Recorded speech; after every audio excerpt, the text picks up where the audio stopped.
kami didukung oleh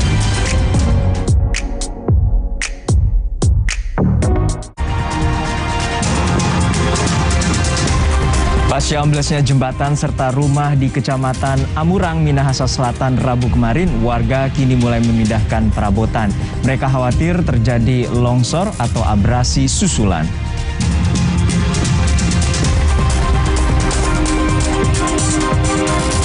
Kepolisian Polres Kota Mobagu, Sulawesi Utara memeriksa 14 siswa dan 4 guru atas dugaan penganiayaan salah satu siswa di sebuah madrasah yang mengakibatkan korban meninggal dunia.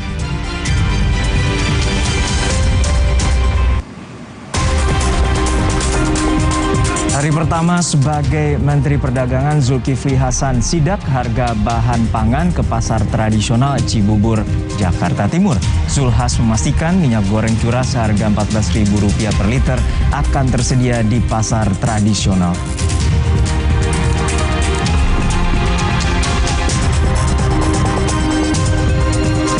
Sapi-sapi di wilayah Kabupaten Pasuruan, Jawa Timur mulai divaksinasi secara bertahap. Selain vaksinasi, pemerintah setempat menggalakkan penyemprotan disinfektan guna mengatasi virus penyebab penyakit mulut dan kuku.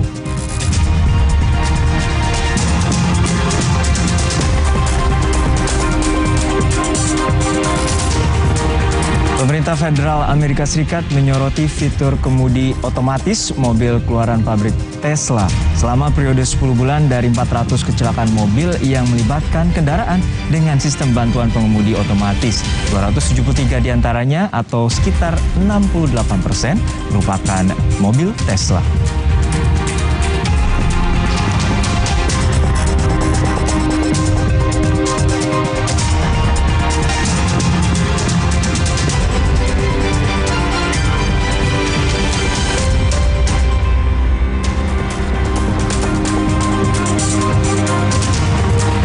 Selamat siang saudara, selain 5 sorotan utama tadi, kami juga menyuguhkan berita Presiden Jokowi yang kemarin melantik 2 menteri dan 3 wakil menteri. Salah satu yang dilantik adalah Ketua Partai Amanat Nasional Zulkifli Hasan yang kini telah merapat ke koalisi. Pengamat politik menilai langkah Presiden ini hanya untuk mengamankan suksesi pemilihan Presiden 2024 mendatang, bukan demi kinerja pemerintahan secara keseluruhan.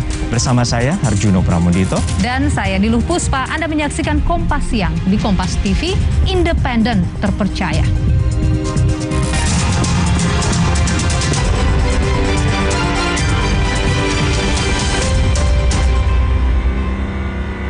Sebuah gedung sekolah di Jalan Haji Ramli, Menteng Dalam, Tebet, Jakarta Selatan terbakar pada Kamis pagi. Tidak ada korban jiwa dalam peristiwa kebakaran ini.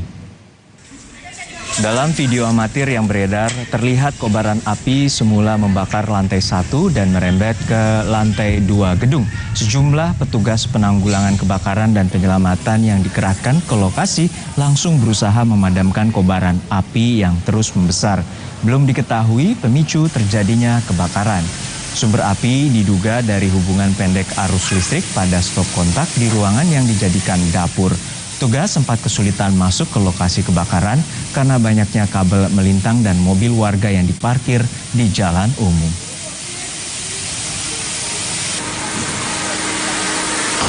Yang terbakar dari lantai 1, awalnya lantai 1 sudah membesar, kita sampai TKP sudah membesar. Terus lantai 2 juga ikut terbakar, ya, karena lambatan dari bawah. Ya, untuk kelas-kelas yang lain cuma terimbas oleh asap-asap tebal yang masuk ke ruangan, itu aja.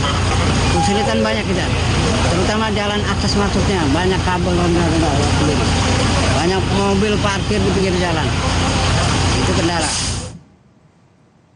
Beralih ke informasi lain dari Sulawesi Utara, saudara, upaya kepolisian membuka blokade jalan yang ditutup warga di Sangihe nyaris ricuh. Warga menghadang kendaraan truk milik PT Tambang Mas Sangihe yang membawa alat berat.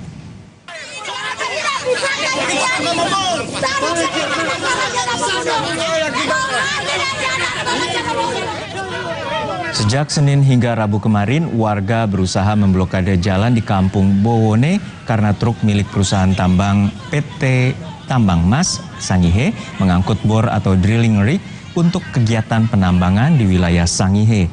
Personel Polres Sangihe mencoba membubarkan blokade warga berbekal surat perintah Kapolres atas keluhan masyarakat lain yang mengganggu pengguna jalan. Tidak hanya perdebatan, warga dan polisi bahkan nyaris terlibat kontak fisik. Warga meminta pemerintah memenuhi putusan Peradilan Tata Usaha Negara terkait pencabutan izin lingkungan terhadap PT TMS. Meski akses jalan berhasil dibuka, warga meminta dalam waktu 1 kali 14 jam, 2 alat bor segera dipulangkan. Jika tidak, warga yang tergabung dalam aliansi Save Sangihe Island mengancam akan kembali memblokade jalan.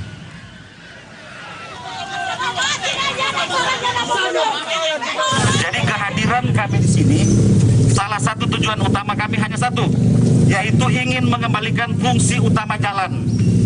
Jadi kepada kami sudah ada beberapa keluhan dari masyarakat yang tinggal di seputaran tempat ini, Kecamatan Tabukan Selatan dan sekitarnya, bahwa mereka merasa terganggu aktivitas mereka sehari-hari karena adanya penutupan jalan yang dilakukan oleh warga masyarakat di tempat ini.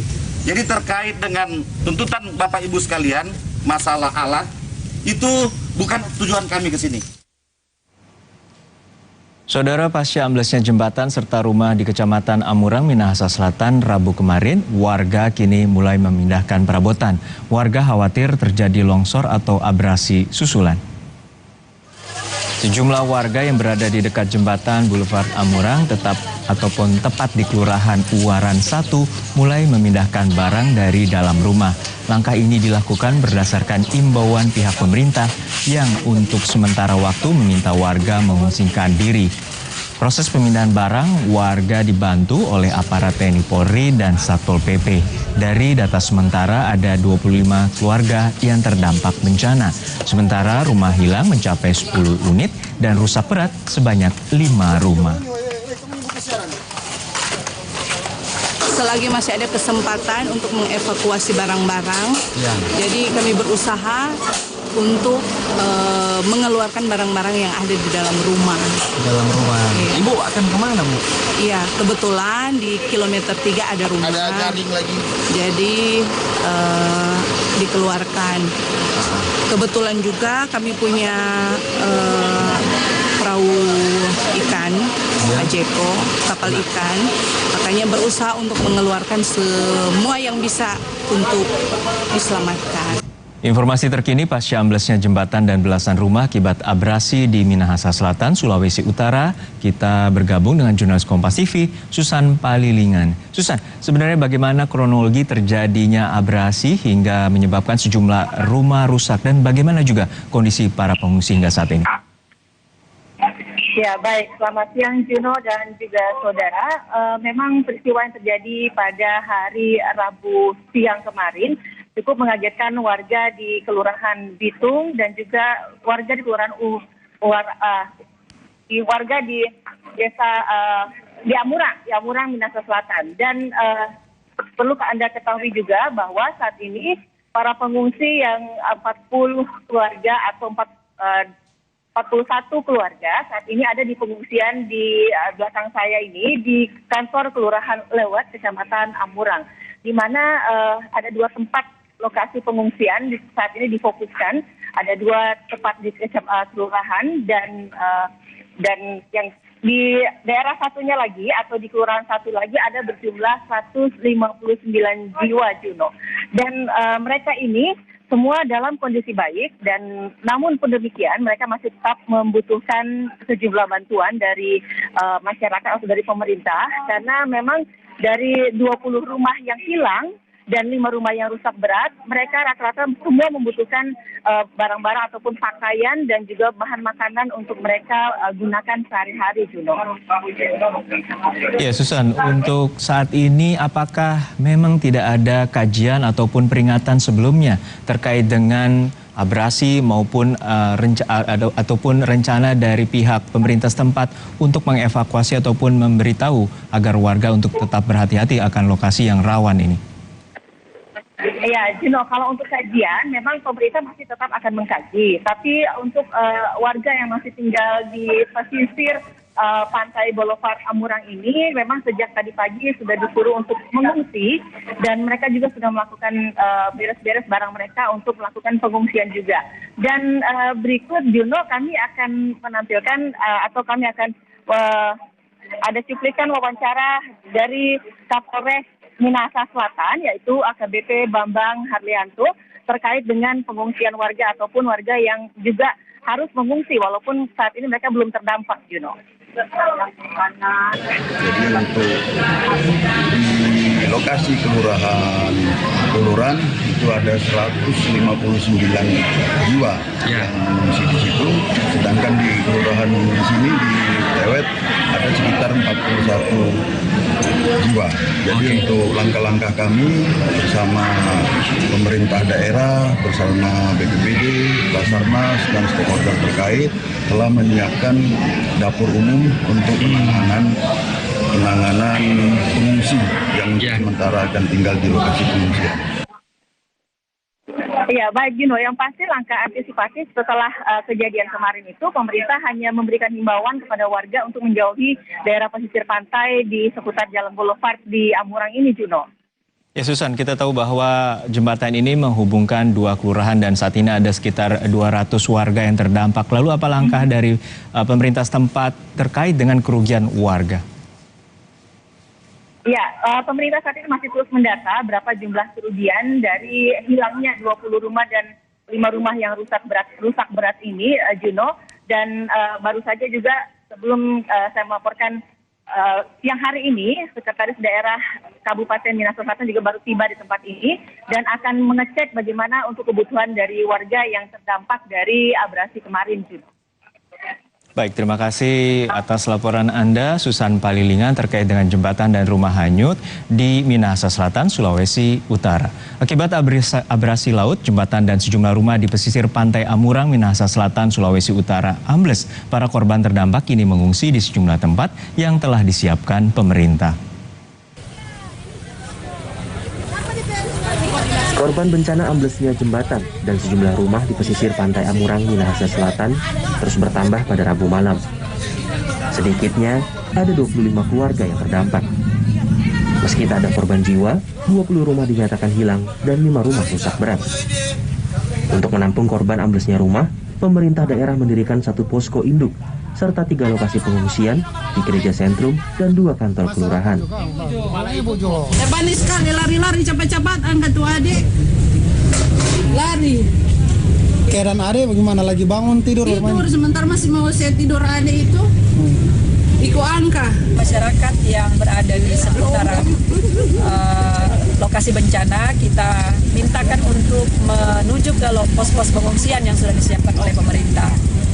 Pak Camat akan mengkoordinasikan bersama Lurah, termasuk kita menutup sementara pasar yang ada dan akan direlokasi. Putus jembatan. Inilah detik-detik jembatan sepanjang 75 meter di kawasan pantai Amurang ambruk terkena abrasi laut. Jembatan yang rusak ini merupakan jalur penghubung antar Kelurahan Bitung dan Kelurahan Uwuran 1. Tak cuma jembatan, rumah warga yang berada di pesisir pantai Amurang juga hanyut. Jembatan dan jalan boulevard di pantai Amurang ini dibangun sejak tahun 2014. Beruntung, tak ada korban jiwa dalam peristiwa ini. Runtuhnya jembatan boulevard akibat abrasi air laut sepanjang 75 meter yang mengakibatkan ada beberapa rumah dengan penginapan juga dan beberapa kafe yang turut menjadi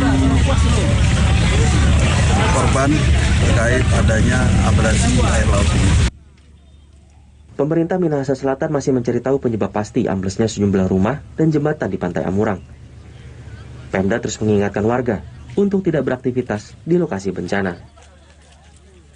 Tim Liputan, Kompas TV. Kompas Siang segera kembali setelah jeda dengan informasi hari pertama sebagai Menteri Perdagangan Zulkifli Hasan sidak harga bahan pangan ke pasar tradisional Cibubur, Jakarta Timur. Zulkifli Hasan memastikan minyak goreng curah seharga Rp14.000 per liter akan tersedia di pasar tradisional.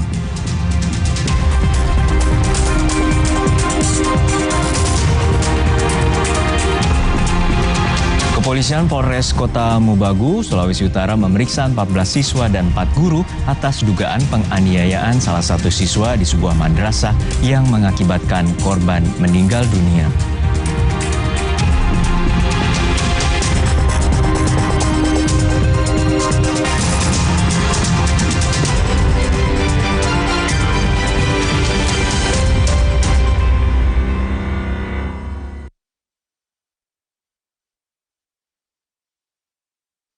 Top Coffee gula aren baru. Kopinya ngehits, gula arennya legits. Beli 2 ekstra 1. Top Coffee gula aren baru. Kopi, susu, di blend gula aren yang legits. Kamu harus coba. Beli 2 ekstra 1 dari Wings Food. Saat tubuh terasa lemah, tidak fresh, vitamin C biasa tidak cukup. Vitalong C Zinc beda. Dengan time release, diserap bertahap melindungi seharian. Nyaman di lambung. Fitnya standby, lemahnya goodbye. Vitalong C Zinc. Baru Indomie goreng rasa ayam pop dengan mie bulat-bulat yoy, bumbu rame rempah Indomie dan sambal pedas sedap. Indomie goreng rasa ayam pop, rempah pedasnya pop Marco Pop.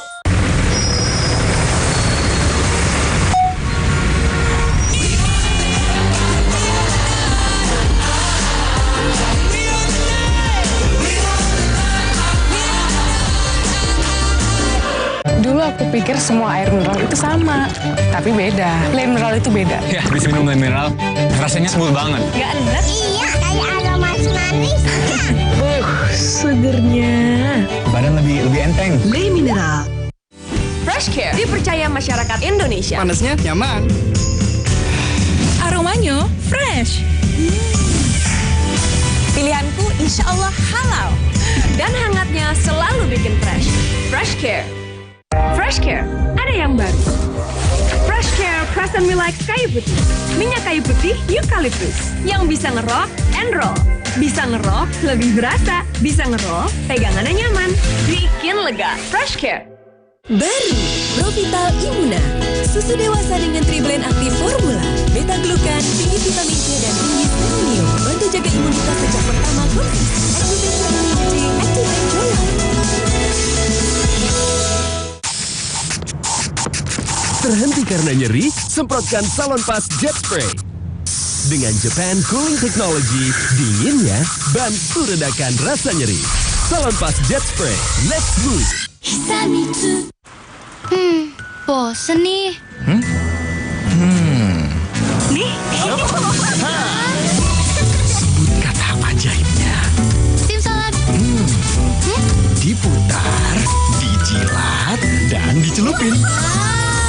Selezat Oreo, selembut cake. Oreo soft cake baru, terbuat dari Oreo, selembut cake dengan coklat berlimpah. Oreonya di mana? Kerjaan harus tetap dijalani biarpun badan pegel dan nyeri otot. Cepat minum Oskadon SP. Oskadon SP bekerja aktif di pusat nyeri otot tanpa ngantuk. Siap aktivitas lagi. Angkat mama juga bisa. Nyeri otot dan pegal linu reda, aktivitas. Oh yeah. Kalau tenggorokan mulai gatal, makan Strepsils. Dengan double active agents amil metacresol dan dibenal, bantu melegakan tenggorokan. Strepsils vitamin C, bantu legakan tenggorokan, dukung aktivitasmu.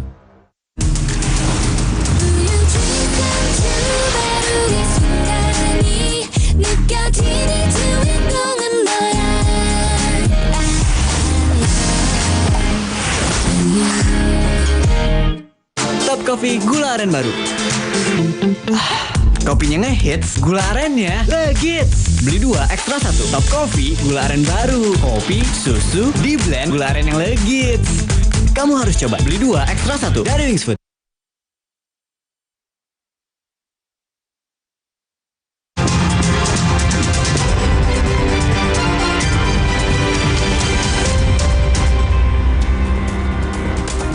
Kembali di Kompas Siang, Saudara. Menteri Perdagangan Zulkifli Hasan meninjau harga minyak goreng di Pasar Cibubur, Jakarta Timur pada Kamis pagi.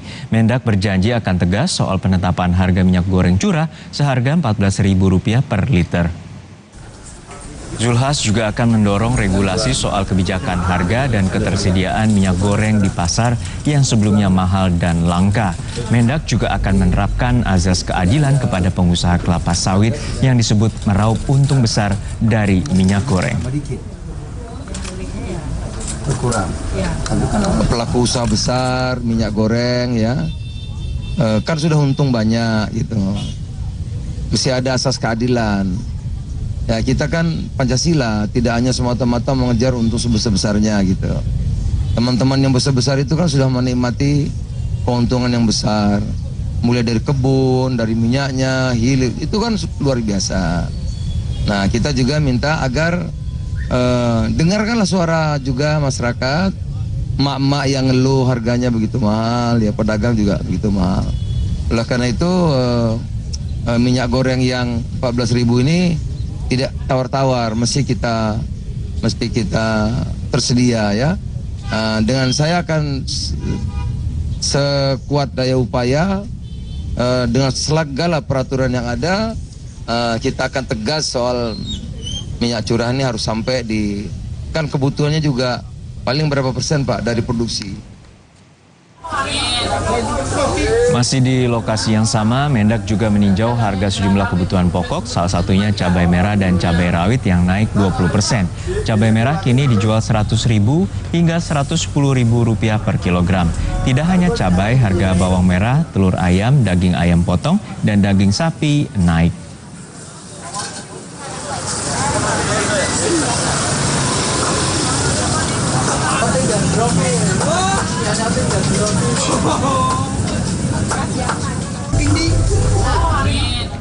Lebih lengkap soal sidak Menteri Perdagangan ke Pasar Cibubur, Jakarta Timur, kita tanyakan langsung ke jurnalis Kompas TV Gracia Adur. Gracia, hingga saat ini bagaimana pantauan Anda terkait dengan harga minyak goreng curah yang dijanjikan oleh Mendak akan stabil di kisaran Rp14.000 per liter?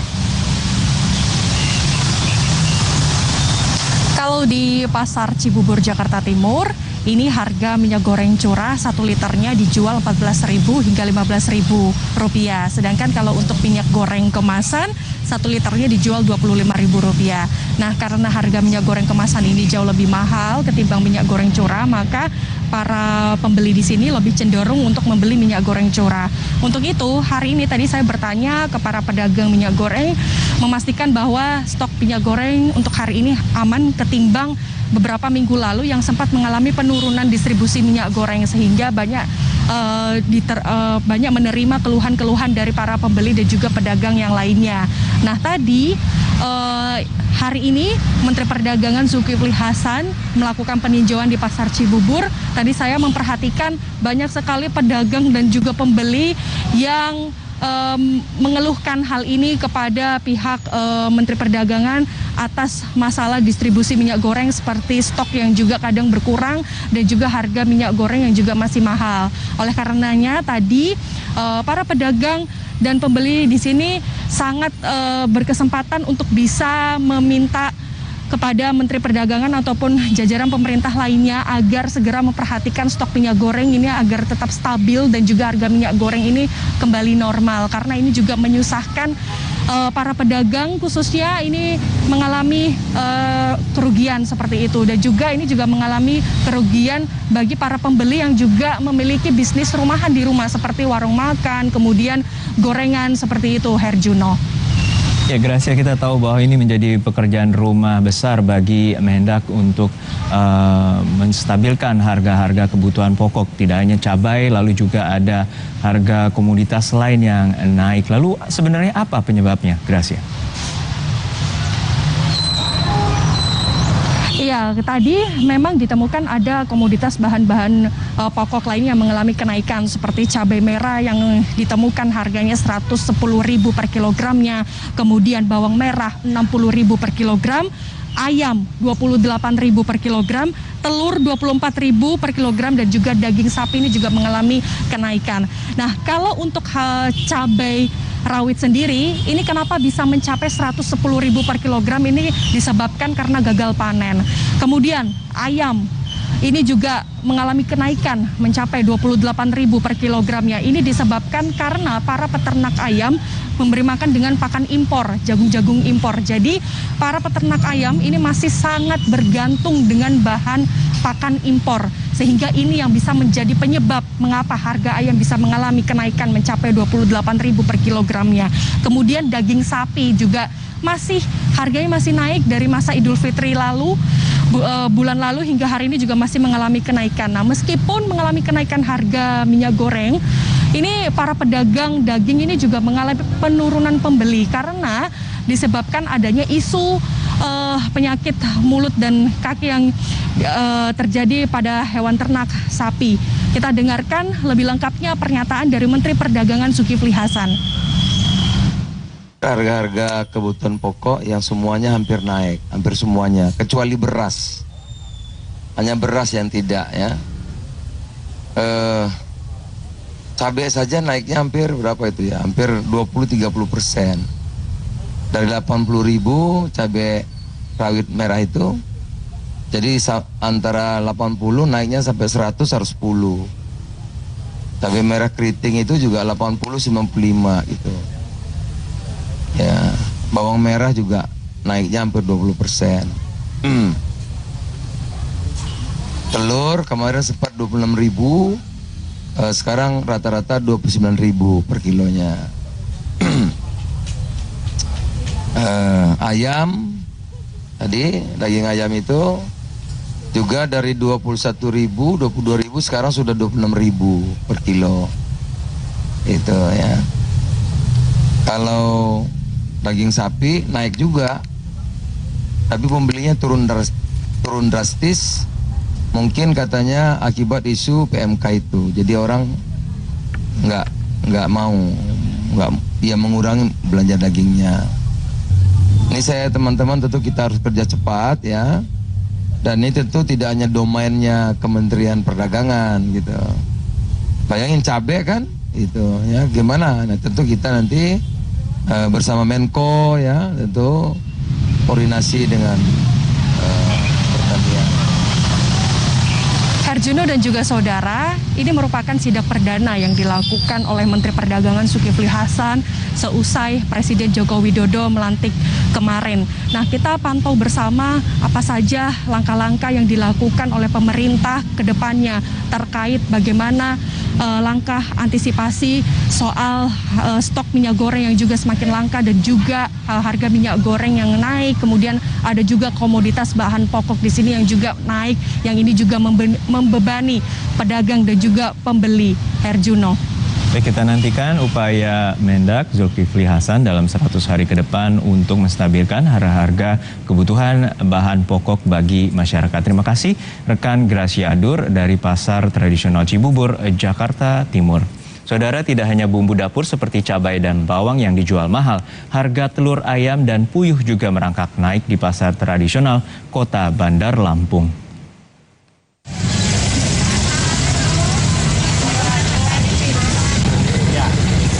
Sejak beberapa bulan, harga jual telur ayam di Pasar Tradisional Kota Bandar Lampung naik menjadi Rp28.000 per kilogram, yang sebelumnya hanya dijual seharga Rp25.000 per kilogramnya. Tidak hanya telur ayam, jenis telur puyuh juga naik cukup tinggi, yakni Rp40.000 per kilogram, di mana sebelumnya hanya dijual sekitar Rp30.000 hingga Rp35.000 per kilogram. Akibatnya pendapatan para pedagang juga ikut berkurang hingga 50%. Pedagang menyebut kenaikan harga telur disebabkan harga pakan ternak yang juga naik. Ini sudah berapa lama ini naik? Ini semenjak setahunan belakangan ini sih mas. Karena ini mas harga pakan sih. Pakan naik jadi harga telur naik gitu. Oh, naik. Akibat kenaikan harga ini tentu dikeluhkan warga yang kini justru harus mengurangi jumlah pembelian. Yang biasanya di harga normal bisa membeli 1 kilogram telur, namun kini hanya setengahnya saja. Semuanya serba mahal ya, ekonominya. Dibagi-bagi, dikecilin lah belinya, terambil sekilo beli setengah gitu. Ya. Telur juga gitu ya? Iya. Oh. Kalau beli cabai biasanya sekilo belinya seperempat. Oh, gitu ya. hanya telur, harga sejumlah bahan pokok lainnya seperti bumbu dapur di pasar tradisional Kota Bandar Lampung juga diketahui masih tinggi. Sehingga diharapkan upaya cepat pemerintah untuk bisa menstabilkan kembali harga kebutuhan pokok di pasaran. Roma Friaidam, Kompas TV, Lampung. Sapi-sapi di wilayah Kabupaten Pasuruan, Jawa Timur mulai divaksin secara bertahap. Selain vaksinasi, Pemkab Pasuruan juga menggalakkan penyemprotan disinfektan guna mengatasi penyakit mulut dan kuku pada hewan ternak.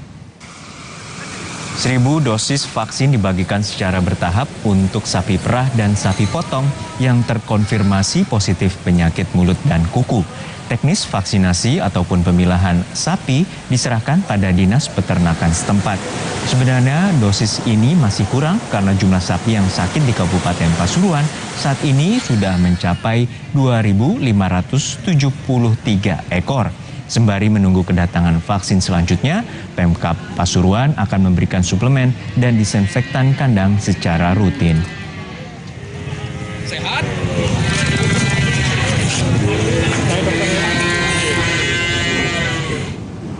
Upaya vaksinasi hewan ternak untuk mencegah penyakit mulut dan kuku di Pasuruan sudah dimulai. Bagaimana proses distribusi dan juga upaya mencukupi pasokan vaksin hewan ternak? Kita tanyakan langsung pada jurnalis Kompas TV, Babul Arifandi di Pasuruan, Jawa Timur.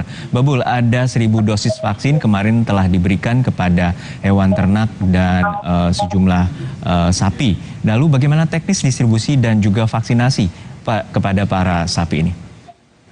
Ya, Juno dan juga saudara, seperti yang Anda sampaikan tadi, memang vaksinasi terhadap ternak, khususnya sapi di Kabupaten Pasuruan ini sudah dimulai seiring dengan sudah tersedianya vaksin. Ada 1.000 dosis vaksin yang tersedia di wilayah Kabupaten Pasuruan yang merupakan bantuan dari pemerintah melalui Ketua DPR RI Puan Maharani yang kemarin sempat berkunjung atau melakukan kunjungan kerja ke wilayah Kabupaten Pasuruan. Nah, 1.000 dosis vaksin yang sudah diterima oleh pemerintah Kabupaten Pasuruan ini akan diperuntukkan untuk sapi, semua jenis sapi, baik sapi potong maupun sapi perah yang jumlahnya yang kami ketahui mencapai 2.500 sekian ekor sapi. 2.500 ekor sapi ini dinyatakan suspek atau terpapar virus PMK. Dan untuk teknis pendistribusian dari dosis vaksin ini sudah ditangani oleh pemerintah Kabupaten Pasuruan melalui Dinas Peternakan. Nantinya petugas akan mendistribusikan vaksin sebelum menyuntikannya ke daerah-daerah yang memang dinyatakan sangat rawan atau daerah-daerah yang selama ini menyumbangkan kasus aktif PMK terbanyak. Jadi dari 24 kecamatan di Kabupaten Pasuruan, ada 22 kecamatan yang dinyatakan tingkat penyebaran virus PMK-nya cukup masif dan sejauh ini memang belum tertangani. Sembari menunggu proses vaksinasi selesai, maka pemerintah Kabupaten Pasuruan melalui Dinas Peternakan dan Kesehatan Hewan telah melakukan berbagai pengawasan, salah satunya dengan penyemprotan disinfektan dan juga pemberian suplemen kepada peternak agar peternak bisa menjaga sapi dan hewan piaraan lainnya dari penyebaran virus PMK. Dan distribusi vaksin termasuk penyuntikannya ini ditargetkan bakal rampung setidaknya sampai akhir Juni 2022 ini, Juno. Ya, Babul, kita tahu bahwa vaksin ini hanya tersedia sekitar 1.000 dosis vaksin. Padahal ada populasi hewan yang terjangkit PMK ini telah mencapai 2.500 lebih ekor. Lalu bagaimana upaya Dinas Peternakan untuk memastikan pasokan dosis vaksin bagi hewan ternak sapi? Ya, Juno, perlu kami sampaikan bahwa kemarin saat Puan Maharani, Ketua DPR RI, menyerahkan bantuan vaksin secara simbolis, memang sempat ada permintaan dari pemerintah Kabupaten Pasuruan untuk menambah dosis vaksin yang diterima oleh pemerintah Kabupaten Pasuruan, mengingat jumlah yang diterima kemarin 1.000 dosis itu tidak mencukupi terhadap kebutuhan di wilayah Kabupaten Pasuruan. Namun kala itu Puan Maharani berjanji akan kembali mengirimkan bantuan vaksin ke pemerintah Kabupaten Pasuruan dalam waktu dekat. Kami belum mendapatkan informasi berapa dosis vaksin ataupun tanggal persisnya kapan vaksin-vaksin ini akan diberikan oleh Puan Maharani ke pemerintah Kabupaten Pasuruan. Dan memang dari pemerintah Kabupaten Pasuruan sendiri memang sangat membutuhkan vaksin karena Kabupaten Pasuruan merupakan salah satu wilayah di Provinsi Jawa Timur yang tingkat penyebaran virus PMK-nya tergolong tinggi. Sementara pemerintah Provinsi Jawa Timur melalui Gubernur Khofifah Indar Parawansa beberapa waktu lalu baru bisa memberikan atau memfasilitasi vaksin di daerah pada Agustus 2022 mendatang. Artinya masih ada waktu sekitar 1 bulan lebih dari janji pemerintah Provinsi Jawa Timur ke daerah-daerah untuk mendistribusikan vaksin. Juno. Baik, terima kasih rekan Babul Arifandi terkait dengan pemberian vaksinasi pada hewan ternak sapi untuk mencegah penyebaran wabah penyakit mulut dan kuku di Pasuruan, Jawa Timur. Kompas Siang segera kembali setelah jeda dengan informasi. Kepolisian Polres Kota Mubagu, Sulawesi Utara memeriksa 14 siswa dan 4 guru atas dugaan penganiayaan salah satu siswa di sebuah madrasah yang mengakibatkan korban meninggal.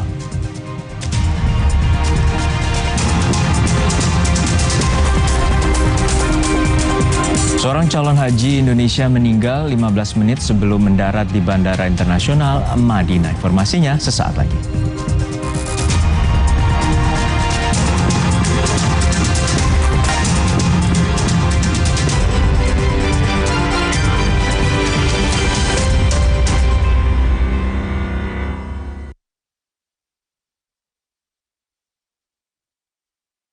Jadinya kayak gini deh. Mau kemana sayang? Membuang sampah, Ma. Stop! Sekarang, budaya membuang sampah pada tempatnya enggak cukup. Kita juga harus punya kebiasaan memilah sampah. Gini nih caranya. Siapkan kardus dan spidol, tulis di masing-masing kardus jenis sampah. Sampah organik, kertas, metal, PET, dan sampah plastik lainnya. Lalu pilah deh. Plastik seperti PET lebih mudah didaur ulang untuk kebersihan lingkungan. Nah, hal sederhana yang dimulai dari diri sendiri ini akan memberi dampak besar bagi pengelolaan sampah, khususnya sampah plastik PET, karena setelah didaur ulang akan menghasilkan dakron, bahan baku karpet, bahan konstruksi jalan tol, dan sebagainya. Gimana? Gak ribet kan? Enggak dong.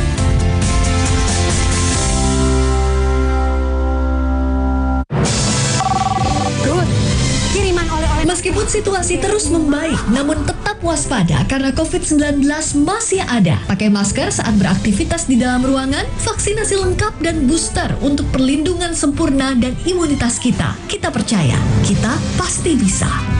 Bagaimana? Sudah siap hidup berdampingan dengan COVID? Ingat, perlengkapan siap, kita sigap, vaksin yang lengkap. Moga. Saling jaga, saling peduli, masker melindungimu. Kakek pingin tahu apa gigi palsunya bisa ngunyah ayam goreng yang renyah. Untung kakek pakai Poliden yang dengan kuat melekatkan gigi palsunya hingga 12 jam. Kakek pun bebas makan apa saja. Tersedia di apotek terdekat.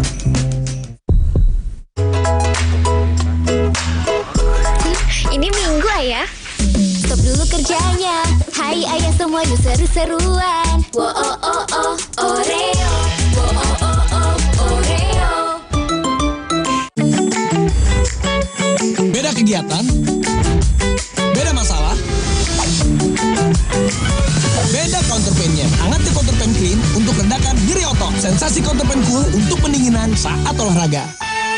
Hebat! Pakai counterpain cool. Praktis, tinggal oles, tidak lengket. Sensasi cool, cocok untuk pendinginan saat olahraga. Counterpain merah untuk nyeri otot. Dan sensasi dingin, counterpain biru, cocok untuk olahraga. Jika kamu minum yang dingin dan terasa ngilu seperti ini, gigi kamu mungkin kehilangan lapisan mineral alami penyebab ngilu pada gigi sensitif. Sensitif Mineral Export by Pepsodent.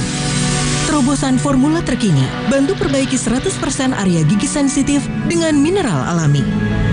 Meredakan ngilu dan mencegahnya datang kembali. Redakan ngilu dengan mineral alami.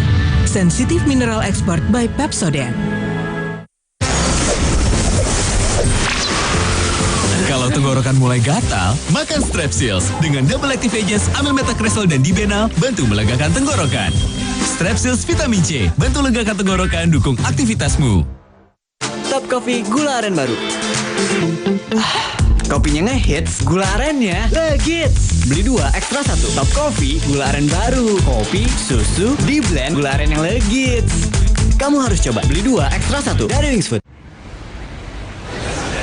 Akhirnya Netflix untuk semua.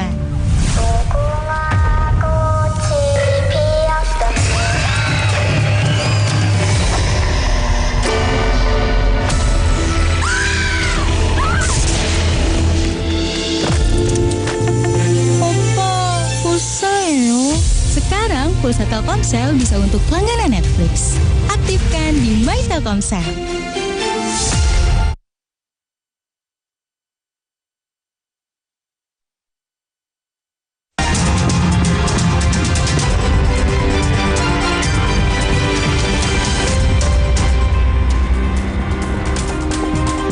Terima kasih Anda masih menyaksikan Kompas Siang, Saudara. Kepolisian Polres Kota Mobagu melanjutkan penyidikan dugaan penganiayaan salah satu siswa Madrasah Sanawiyah yang menyebabkan korban meninggal. Ada 14 anak dan 4 guru yang telah diperiksa penyidik. Polisi melanjutkan penyidikan penganiayaan di sekolah Madrasah Sanawiyah di Kota Mobagu, Sulawesi Utara dengan memeriksa siswa dan guru. Dalam pemeriksaan, para siswa didampingi orang tua masing-masing serta Dinas Perlindungan Anak dan Perempuan Kota Mobagu. Pendampingan mesti dilakukan karena siswa masih di bawah usia dewasa.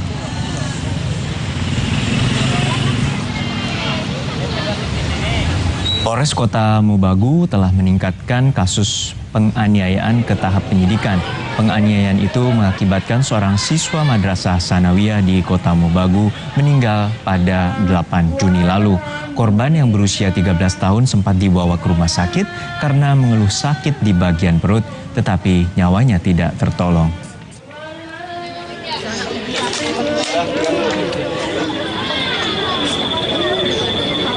Untuk mengetahui pemeriksaan para siswa dan guru, kita telah terhubung dengan rekan kami Rahman Rohim di Polres Kota Mobagu, Sulawesi Utara. Rahman, jadi sudah berapa orang yang diperiksa pihak kepolisian terkait dengan dugaan penganiayaan? Ya baik, Juno dan saudara, hingga saat ini Polres Kota Mobagu sudah memeriksa 14 orang anak, kemudian ditambah dengan 4 guru pengajar. Juno. Ya, hingga saat ini bagaimana pemeriksaan maupun hasil dari penyidikan kepolisian? Juno dan saudara, untuk pemeriksaan 14 orang anak ini saat ini tengah dilakukan dan tidak ada beberapa orang yang mengaku sebagai pelaku dugaan penganiayaan. Dan berikut adalah kutipan kami, wawancara kami dengan Kapolres Bola Mongondo, AKBP Iraham Ali. Kita telah melakukan pemeriksaan terhadap 14 ABH, kemudian 4 orang dewasa yang merupakan tenaga pendidik Manado. Yang terindikasi ke sana tentunya sudah, dan masih dalam proses pemeriksaan lebih intens dalam tahapan penyidikan. Ya, meskipun pihak kepolisian terus melakukan menserusi kasus ini dan dari tahap penyelidikan dinaikkan ke tahap penyidikan, namun kepolisian Polres Kota Mobagu sangat berhati-hati dalam penyelesaian kasus ini, mengingat korban maupun diduga pelaku ini sama-sama masih berusia di bawah umur. Juno. Ya Rahman, untuk kronologi kejadiannya seperti apa dan hingga saat ini polisi telah menaikkan tahap ke penyidikan. Lalu apakah nanti polisi akan memberikan keterangan resmi terkait dengan tersangka atas dugaan penganiayaan ini yang menyebabkan seorang murid meninggal dunia? Baik Juno dan saudara, terkait dengan kronologi kejadian dugaan penganiayaan ini, hingga saat ini kami bisa mendapatkan informasi yang lebih detail. Pasalnya dugaan penganiayaan ini diketahui setelah sang korban ini mengaku kepada orang tua korban saat di rumah sakit dan menjalani pemeriksaan. Kemudian ketika kami konfirmasi lagi ke pihak sekolah juga menyatakan hal yang sama, tidak mengetahui pasti apa yang terjadi di sekolah. Dan selanjutnya untuk penerapan hukum yang nantinya akan dikenakan kepada anak yang masih di bawah umur ini, polisi masih akan menyesuaikan, kemudian masih akan terus melakukan penyelidikan dan sesuai dengan bukti yang ada, termasuk dengan masih menunggu hasil otopsi dari Rumah Sakit Bayangkara Manado. Baik, polisi masih melakukan penyidikan dan juga pengusutan terkait dengan dugaan perundungan dan juga penganiayaan yang menyebabkan satu siswa Madrasah Sanawiyah di Kota Mobagu meninggal. Terima kasih rekan Rohman Rohim dari Kota Mobagu, Sulawesi Utara. Pihak sekolah Madrasah Sanawiyah Negeri 1 Kota Mobagu, Sulawesi Utara mengaku lalai dalam mengawasi murid di sekolah hingga terjadi dugaan penganiayaan yang mengakibatkan meninggal. Sekolah akan bertanggung jawab atas meninggalnya salah satu murid yang menjadi korban penganiayaan.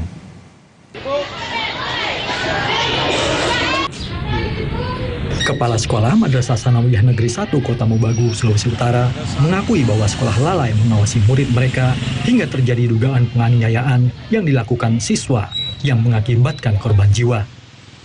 Pihak sekolah juga akan bertanggung jawab atas meninggalnya salah satu murid Bintang Tungkagi yang menjadi korban penganiayaan. Saya sebagai kepala madrasah dan guru-guru di madrasah ini mengakui kelalaian kami sebagai guru karena kejadiannya berada di madrasah. Dan saya sebagai kepala madrasah tentunya bertanggung jawab. Tidak ada laporan dari siswa ataupun dari siapapun anak-anak bahwa ada bullying, bahwa ada perkelahian, bahwa ada mungkin pertengkaran anak-anak atau sesuatu yang di luar batas kewajaran, tidak ada. Selain melakukan pemeriksaan terhadap 9 orang siswa yang diduga sebagai pelaku, polisi kini juga akan melakukan pemeriksaan terhadap kepala sekolah dan sejumlah guru guna keperluan lidik maupun sidik atas kasus ini. Dari hasil pemeriksaan awal, saat ini sudah ada beberapa orang siswa yang mengakui bahwa mereka telah melakukan tindak pidana. Hingga kini, polisi masih menunggu hasil otopsi jenazah korban dari Rumah Sakit Bayangkara Manado hingga 2 pekan ke depan. Perundungan berakhir kematian terjadi di sekolah ini pekan lalu. Korban Bintang Tungkagi yang mengaku dianiaya teman-temannya pada orang tuanya sempat dibawa ke rumah sakit, namun jiwanya tak tertolong. Rahman Rahim, Kompas TV, Kota Mobagu, Sulawesi Utara. Sesaat lagi saudara, seorang calon haji Indonesia meninggal dunia 15 menit sebelum mendarat di Bandara Internasional Madinah.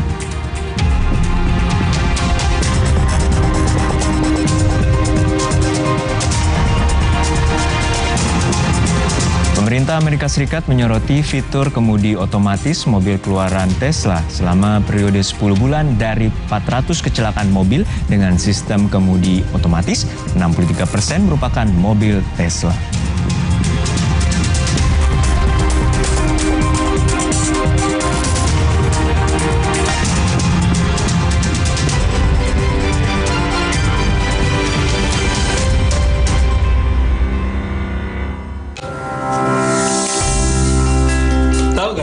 Bekas botol plastik jenis PET ini nantinya bisa berubah menjadi barang baru lagi. Seperti bantal air ini, inilah konsep ekonomi sirkular. Konsep daur ulang plastik berbasis ekonomi sirkular dimulai dari penggunaan plastik dari konsumen, pengumpulan dan pemilahan sampah plastik lalu diproduksi menjadi barang baru. Prosesnya, plastik PET dikumpulkan melalui jasa online, pemulung, dan pengepul dari lingkungan. Lalu dibeli oleh pabrik daur ulang, akan diolah menjadi bahan baku dan barang jadi baru seperti dakron, baju olahraga, dan juga karpet. Sudah jelas kan? Kemasan plastik PET memberi banyak benefit lain untuk menggerakkan roda perekonomian negara. Untuk membantu menyukseskan gerakan ekonomi sirkular, kita, masyarakat Indonesia, harus memulai pilih sampah dari rumah sekarang juga. Hotin Cream selalu ada untuk membantu redakan pegal dan nyeri otot. Panasnya pas, hotnya in sampai ke dalam. Selalu ada Hotin Cream, bantu redakan capek, pegal, dan nyeri otot.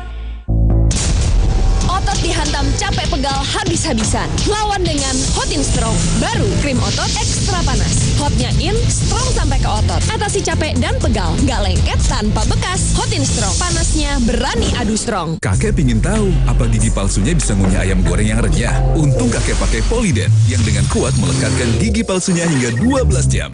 Kakek pun bebas makan apa saja. Tersedia di apotek terdekat. Beda kegiatan, beda masalah, beda counterpain-nya. Angkat counterpain clean untuk redakan nyeri otot. Sensasi counterpain cool untuk pendinginan saat olahraga. Hebat! Pakai counterpain cool. Praktis, tinggal oles, tidak lengket. Sensasi cool, cocok untuk pendinginan saat olahraga. Counterpain merah untuk nyeri otot. Dan sensasi dingin, counterpain biru, cocok untuk olahraga. Oxyfit. Oxyfit. Oxyfit. Oxyfit baru. Vitamin D3 1000 IU. Penuhi kebutuhan vitamin harian dengan Oxyfit. Dexa. Top Coffee gula aren baru. Kopinya ngehits, gula arennya legits. Beli 2 ekstra 1 Top Coffee gula aren baru. Kopi, susu, di blend gula aren yang legits. Kamu harus coba. Beli 2 ekstra 1 dari Wings Food.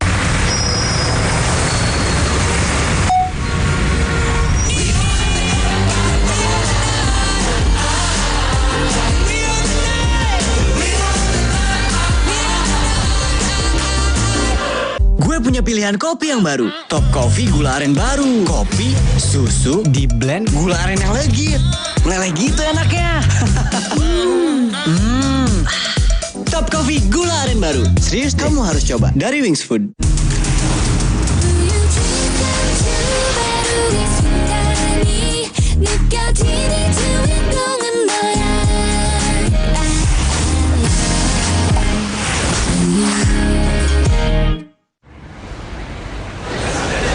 Akhirnya Netflix untuk semua.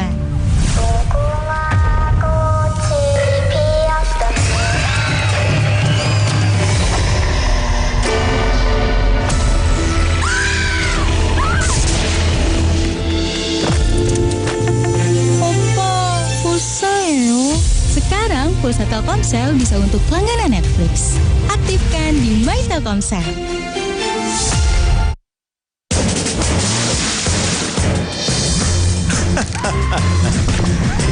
Ada saja ide. Selalu saja bikin tertawa.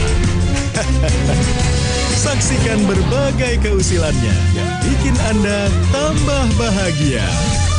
Just for Laughs Guys, setiap Sabtu dan Minggu pukul 11 malam di Kompas TV. Jadilah saksi, laga mempertahankan gelar. Sang juara kebanggaan Indonesia, Daud Yordan, versus mantan juara dunia WBO, Maya Uto, dan Ongen Sapnosiwi versus Jirawat Tampacok. Disiarkan langsung dari Balai Sarbini, Jakarta. Jumat 1 Juli pukul 8 malam. Live di Kompas TV.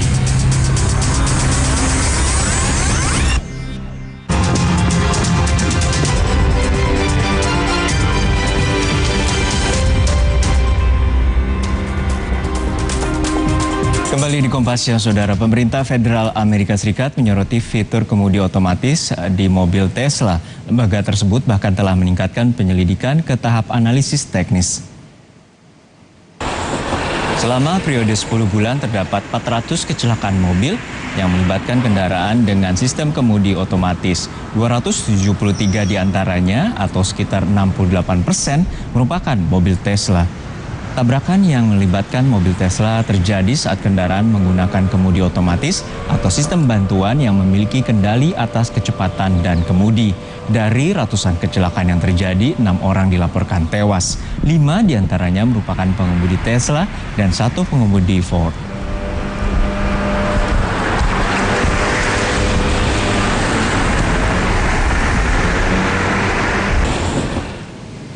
Seorang anggota polisi Michigan, Amerika Serikat didakwa dengan pembunuhan setelah menembak salah seorang warga di bagian belakang kepala. Korban ditembak saat berusaha kabur dari penilangan polisi karena tidak memiliki surat izin mengemudi. Korban dilaporkan seorang pria kulit hitam yang tewas di ujung pemberhentian lalu lintas. Menurut saksi, ia berlari dan secara fisik melawan polisi setelah gagal menunjukkan surat izin mengemudi. Saat korban berlari, polisi diduga tidak mengeluarkan tembakan peringatan, namun langsung menembak korban. Melalui pengacaranya, pelaku menyebutkan tembakan tersebut dilakukan karena mengkhawatirkan keselamatan. Kasus ini masih dalam proses persidangan dan hakim masih mendengarkan saksi dari kedua belah pihak serta rekaman kamera lalu lintas sebagai bukti untuk menjatuhkan hukuman.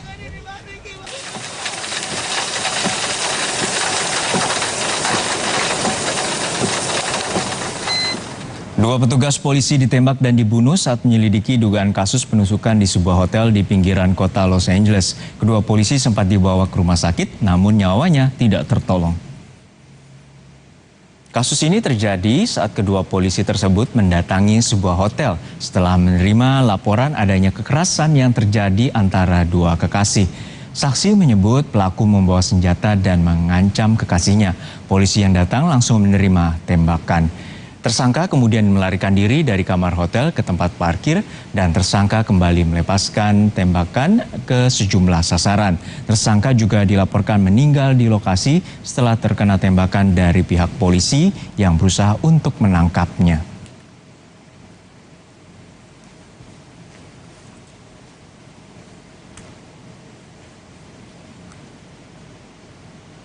Jangan kemana-mana saudara, kami juga punya cerita dari para ibu korban yang menjadi korban pemutusan hubungan kerja di Kabupaten Kediri, Jawa Timur yang sukses mendirikan usaha batik. Para ibu kini bisa memperoleh pendapatan hingga jutaan rupiah.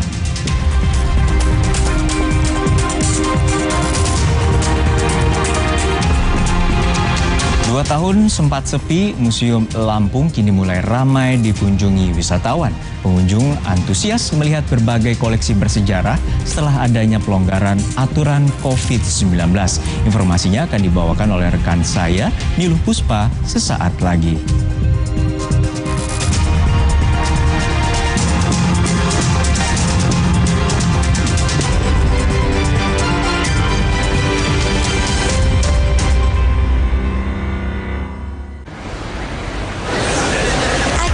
Netflix untuk semua.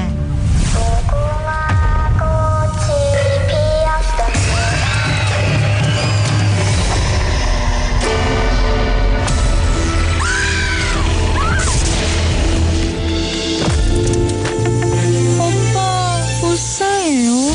Sekarang pulsa Telkomsel bisa untuk langganan Netflix. Aktifkan di My Telkomsel.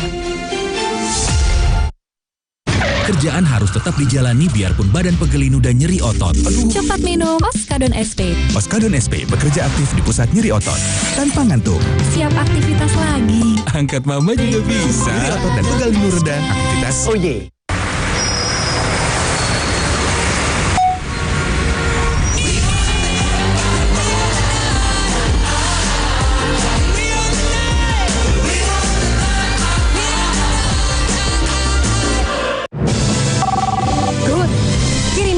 Meskipun situasi terus membaik, namun tetap waspada karena COVID-19 masih ada. Pakai masker saat beraktivitas di dalam ruangan, vaksinasi lengkap dan booster untuk perlindungan sempurna dan imunitas kita. Kita percaya, kita pasti bisa.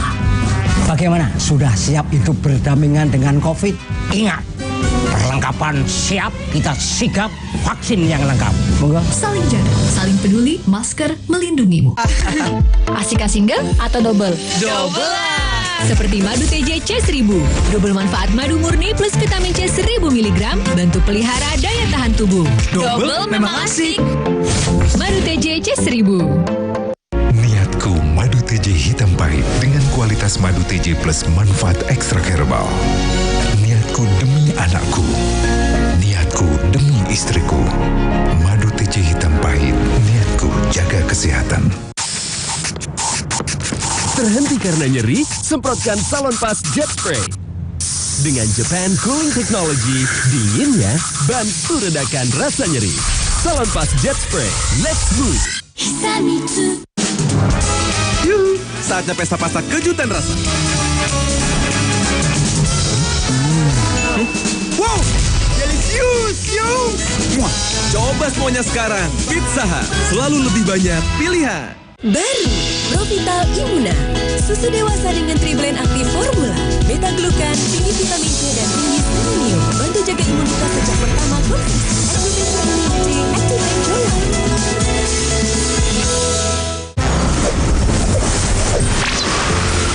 Kalau tenggorokan mulai gatal, makan Strepsils. Dengan double active agents amel metacresol dan dibenal, bantu melegakan tenggorokan.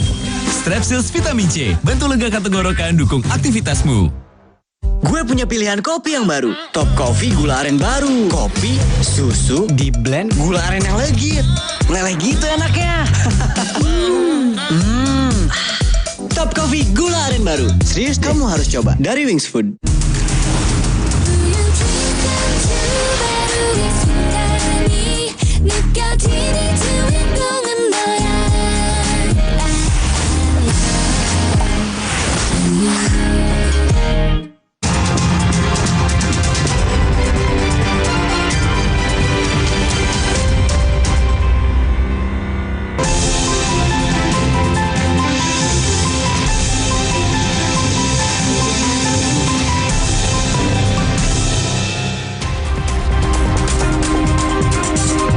Saudara, kini saatnya kita simak sejumlah cerita menarik dari Biro Kompas TV di tanah air. Dan kali ini kita menuju ke Kediri, Jawa Timur dan Lampung. Sudah bersiap ada 2 jurnalis Kompas TV di sana. Kita akan ke Kediri terlebih dahulu. Di sana sudah ada Iva Yunika dan di Lampung ada Vinda Sheila.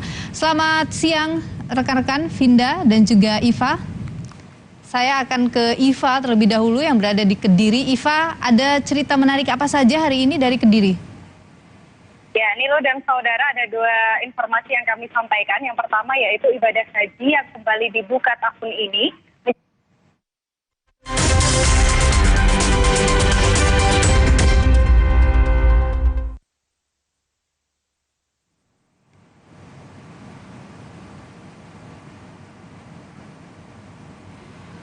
Saudara, Anda menyaksikan Breaking News Kompas TV dari Polda Metro Jaya, saudara. Kita akan mendengarkan keterangan dari Kementerian Agama Republik Indonesia bersama dengan Polda atau Kapolda Metro Jaya, Irjen Fadil Imran, saudara, di mana keterangan pers ini berkaitan dengan penangkapan Khilafatul Muslimin atau pimpinan atau sejumlah orang dari Khilafatul Muslimin, saudara.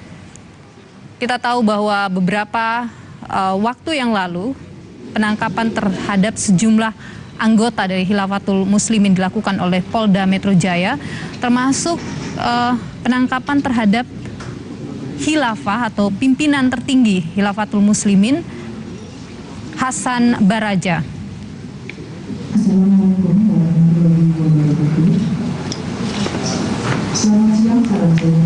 Dan siang hari ini, saudara, keterangan pers akan dilakukan oleh Polda Metro Jaya. Terlihat di layar juga ada dari Kementerian Agama. Sekali lagi ini berkaitan dengan Khilafatul Muslimin yang kita tahu beberapa waktu lalu penangkapan terhadap sejumlah anggota Khilafatul Muslimin dilakukan. Hal ini berkaitan dengan dugaan adanya penyebaran faham yang dilarang ataupun faham yang dianggap merongrong ideologi Pancasila, saudara.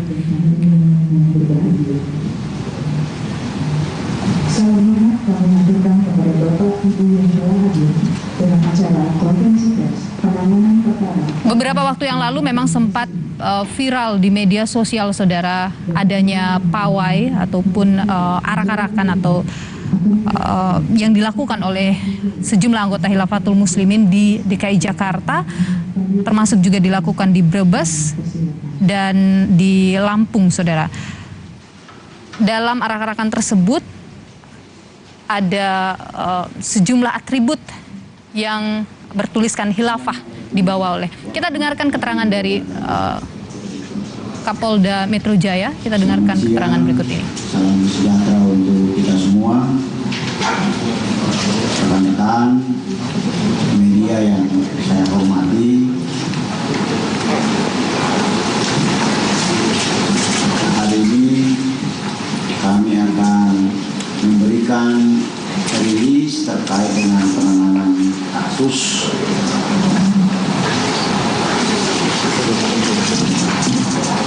pengungkapan fakta baru Ormas Khilafatul Muslimin yang saya hormati Bapak Pangdam Jaya Mayor Jenderal TNI Untung Budiharto,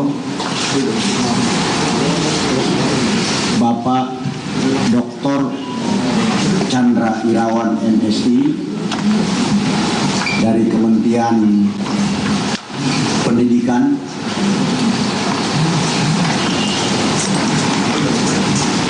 Bapak Dr. Andes Haji Ateng, Wakil Sekretaris Pimpinan Wilayah Muhammadiyah DKI Jakarta,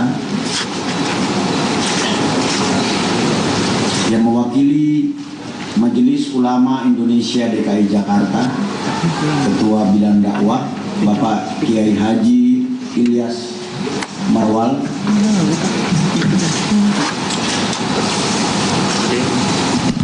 Dr. Kiai Haji Samsul Ma'arif MA,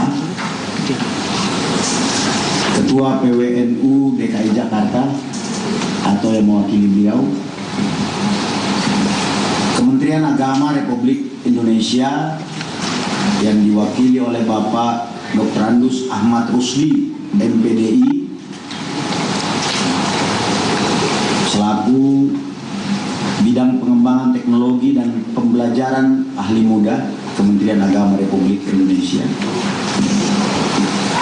Bapak Marianto PLT Deputi Bidang Strategi dan Kerjasama PPATK, serta Bapak Brigjen Pol Wawan Ridwan, Direktur Pembinaan Kemampuan Badan Nasional Penanggulangan Terorisme.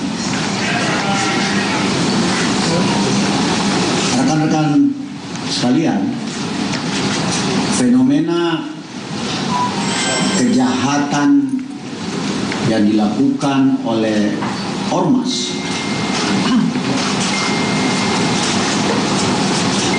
akhir-akhir ini menjadi sorotan kita bersama. Kejahatan ini bersifat invisible. Makanya dalam terminologi kejahatan, jenis kejahatan ini sering disebut dengan hidden crime atau invisible crime. Kejahatan yang bergerak di bawah bayangan dan kegelapan, berada di sudut gelap sisi kehidupan, dengan berlindung dan berbaur dalam praktik-praktik sosial, politik, ekonomi, keagamaan, dan kemasyarakatan. Sehingga dalam tataran permukaan tidak terlihat dan tidak dapat diamati, dan sering tidak tampak sebagai suatu bentuk pelanggaran hukum. Ini perlu teman-teman pahami bersama tentang ciri dan karakteristik crime against the state. Jadi kejahatan melawan negara ini bentuknya selalu hidden atau invisible crime. Tidak ada yang tahu bahwa kejahatan tersebut sedang berlangsung. Bahkan korbannya pun seringkali tidak menyadari bahwa dirinya telah menjadi korban.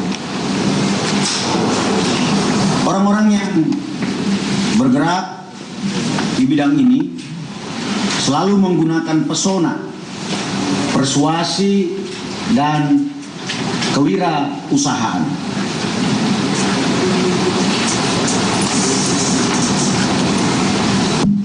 Kejahatan ini nampaknya indah di permukaan, namun memiliki akar yang sesungguhnya merusak ekosistem lainnya. Yang terjadi kemarin itu bukan pidana konvensional. Itu yang saya sebutkan tadi. Invisible crime, hidden crime. Melainkan crime against the state. Karena menentang Pancasila dan mengancam pilar-pilar berbangsa dan bernegara. Memang dalam situasi global seperti saat ini, akibat keterbukaan informasi yang diiringi dengan misinformasi, minimnya literasi, dan banyaknya orang yang mendambakan legitimasi dan pengakuan, maka akan timbul fenomena-fenomena populisme seperti ini.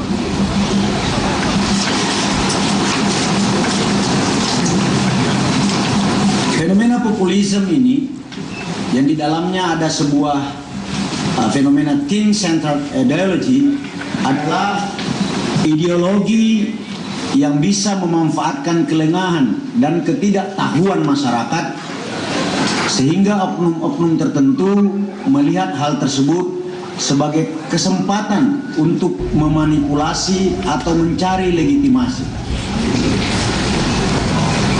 Ideologi ini layaknya benalu dan dapat menumpang dimanapun.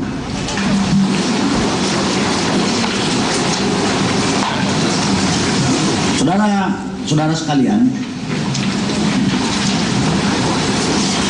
apa yang kemudian bisa kita lakukan dan bagaimana cara mengatasinya?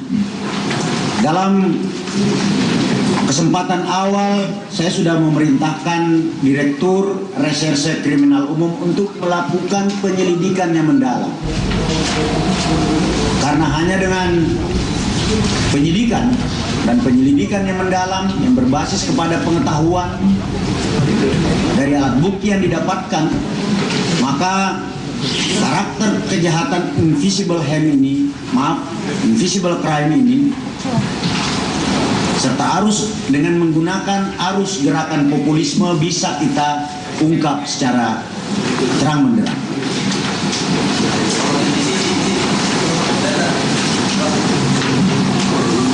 Saudara-saudara sekalian, apa yang dibutuhkan agar kasus ini bisa terungkap? Pada kesempatan ini saya ingin menyampaikan bahwa perlu kesadaran kolektif ideas. Polisi, Polri sebagai bagian dari elemen negara selalu berpegang pada state ideology yang memastikan kolektif ideas tetap bertumpu pada komitmen kebangsaan, yaitu Pancasila.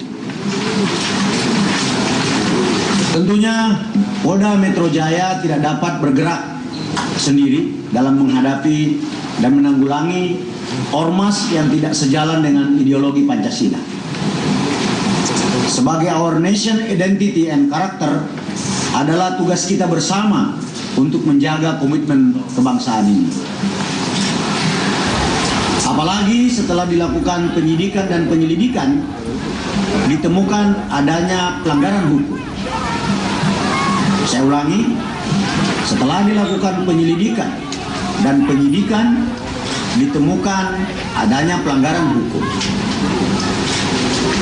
Negara hukum yang melanggar hukum harus diproses secara hukum.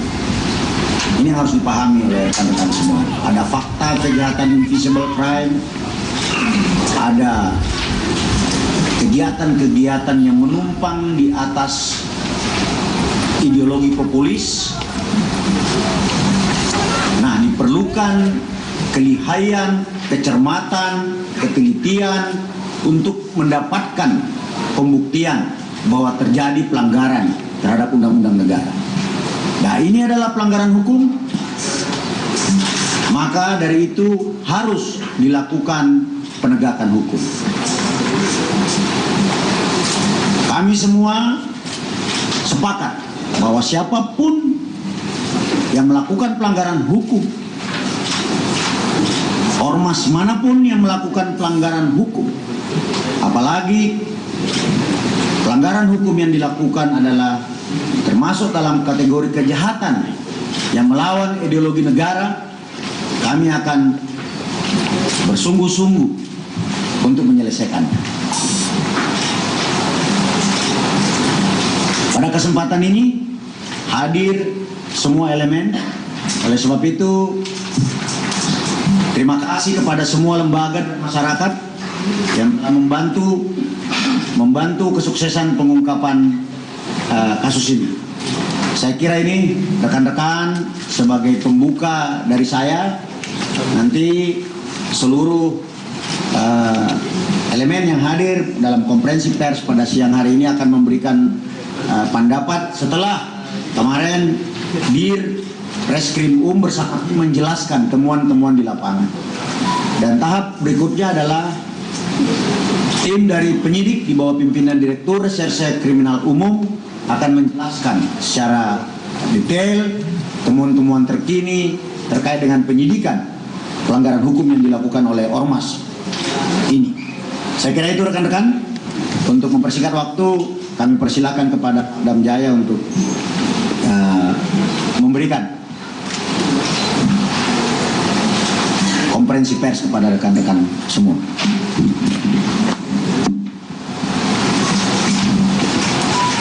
Bismillahirrahmanirrahim. Assalamualaikum warahmatullahi wabarakatuh. Salam sejahtera bagi kita semuanya, Om Swastiastu. Yang terhormat Kapolda, yang kami hormati dari Kemdikbudristek, Auditor Utama Ijen, Wakil Sekretaris Pimpinan Wilayah Muhammadiyah, juga Ketua MUI DKI, Kemenak RI, PWATK dan BNPT yang telah hadir di tempat ini. Saya hanya ingin memberikan beberapa penekanan akan arti pertemuan hari ini. Rekan-rekan wartawan sekalian, kita mari sama-sama menjalankan fungsi kita, terutama fungsi wartawan, untuk memberikan informasi dan edukasi kepada masyarakat. Karena seperti apa yang disampaikan oleh Kapolda, bahwa saat ini ada sekelompok orang, ormas, yang menggunakan narasi-narasi agama untuk mengajak masyarakat pada paham khilafah yang jelas bertentangan dengan Pancasila. Oleh karenanya, fungsi informasi yang diberikan kepada masyarakat, menyampaikan informasi yang benar kepada masyarakat tentang bahaya ini, untuk mendapat perhatian dari masyarakat, untuk mendapatkan alert dari masyarakat, kewaspadaan diri terhadap ancaman ini. Oleh karenanya, kami minta bahwa tadi disampaikan ormas ini melanggar hukum di Indonesia dan mereka melakukan propaganda untuk mengajak masyarakat lain mengikuti faham mereka. Oleh karenanya, tugas kita bersama untuk menghindarkan mereka terjerumus dalam paham ini. Inilah yang penting dari kegiatan kita pada siang hari ini. Terima kasih Pak Kapolda. Rekan-rekan, sekarang kita beralih ke bapak-bapak yang dari Kementerian Agama dan kemudian Kemendikbudristek, lalu kemudian dari Ormas. Penjelasannya Pak Hengki dulu ya, mohon maaf. Sekarang Pak Hengki dulu, lalu kemudian nanti ada penjelasan dari beliau-beliau. Silakan Pak Hengki. Assalamualaikum warahmatullahi wabarakatuh. Salam sejahtera buat kita semua. Yang terhormat Bapak Pangdam Jaya, yang kami hormati Bapak Kapolda Metro Jaya, serta hadirin sekalian yang kami hormati dan kami muliakan. Pada kesempatan ini kami akan memaparkan secara singkat dan bersifat umum terhadap hasil penyelidikan dan penyidikan kami. Namun strategi penyidikan kami akan simpan rapat, namun kami yakinkan bahwa itu akan mengunci setiap tersangka yang kami tangkap selama ini dan yang potensial yang akan kami tangkap nanti.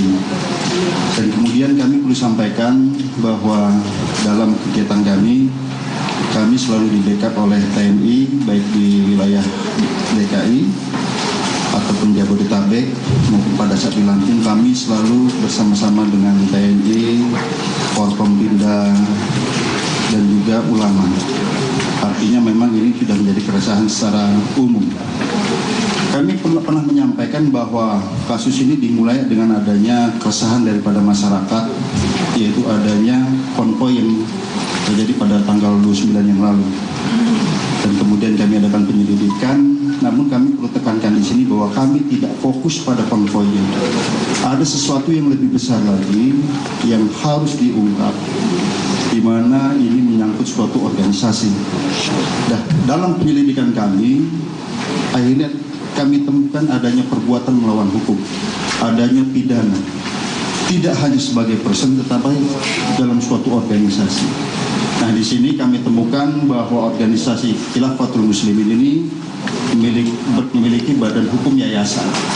Dalam Undang-Undang Ormas, yayasan merupakan bagian daripada ormas, Undang-Undang Ormas itu sendiri, yaitu yang pertama perkumpulan, yang kedua yayasan.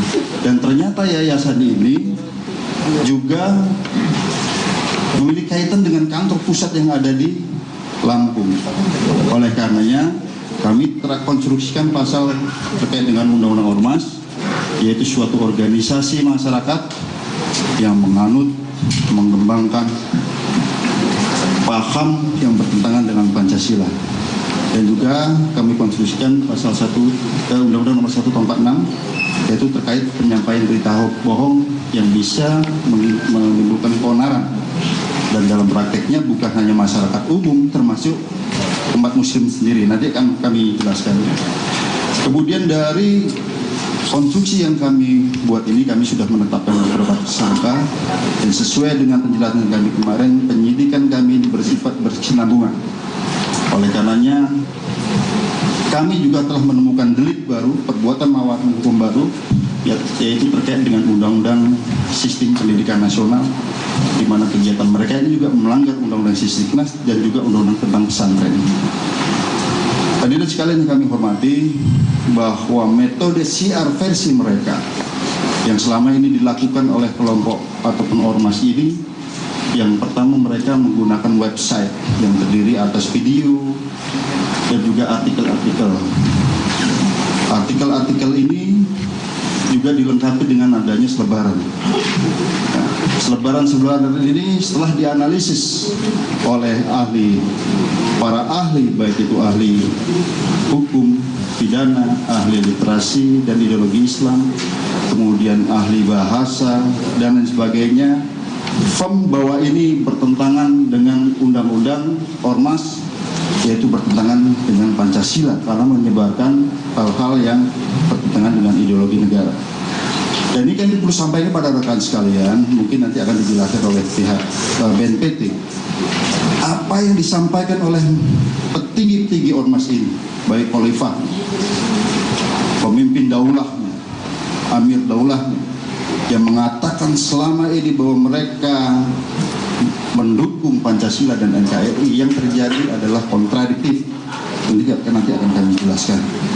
Sebagai contoh, terkait video yang kami sita dari websitenya dan artikel, Pancasila tidak akan bertahan lama.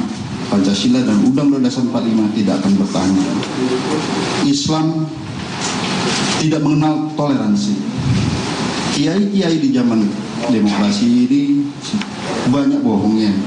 Dan ini melukai juga umat muslim juga. Kemudian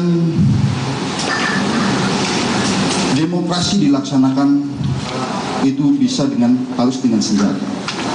Nah ini. Namun yang lebih parah lagi rekan-rekan sekalian yang menjadi keprihatinan bersama, bahwa selain website, buletin dan sebagainya, mereka ada lembaga pendidikan dan pengkaderan. Jadi perlu digarisbawahi, pendidikan dan pengkaderan. Setelah kami koordinasi dengan Kementerian Agama bahwa apa yang disebut mereka sebagai pesantren itu bukan pesantren karena tidak memenuhi persyaratan sebagai pesantren. Nah, mereka memiliki 25 pondok pesantren sementara ya. Tetapi apabila dihitung unitnya, karena ada tingkatannya, itu terdiri dari 31. Ini baru sementara, kami akan berkembang terus mencari sekolah-sekolah yang terafiliasi. Kemudian dari lembaga pendidikan ini dipimpin atau di kurikulumnya diatur oleh murabbi masing-masing pimpinan pondok pesantren dan menteri pendidikan. Oleh yang dikatakan setelah kami periksa menyatakan bahwa saya setara dengan menteri pendidikan. Itu diatur di mana sekolah-sekolah ini berbasis khilafah dan tidak pernah mengajarkan Pancasila.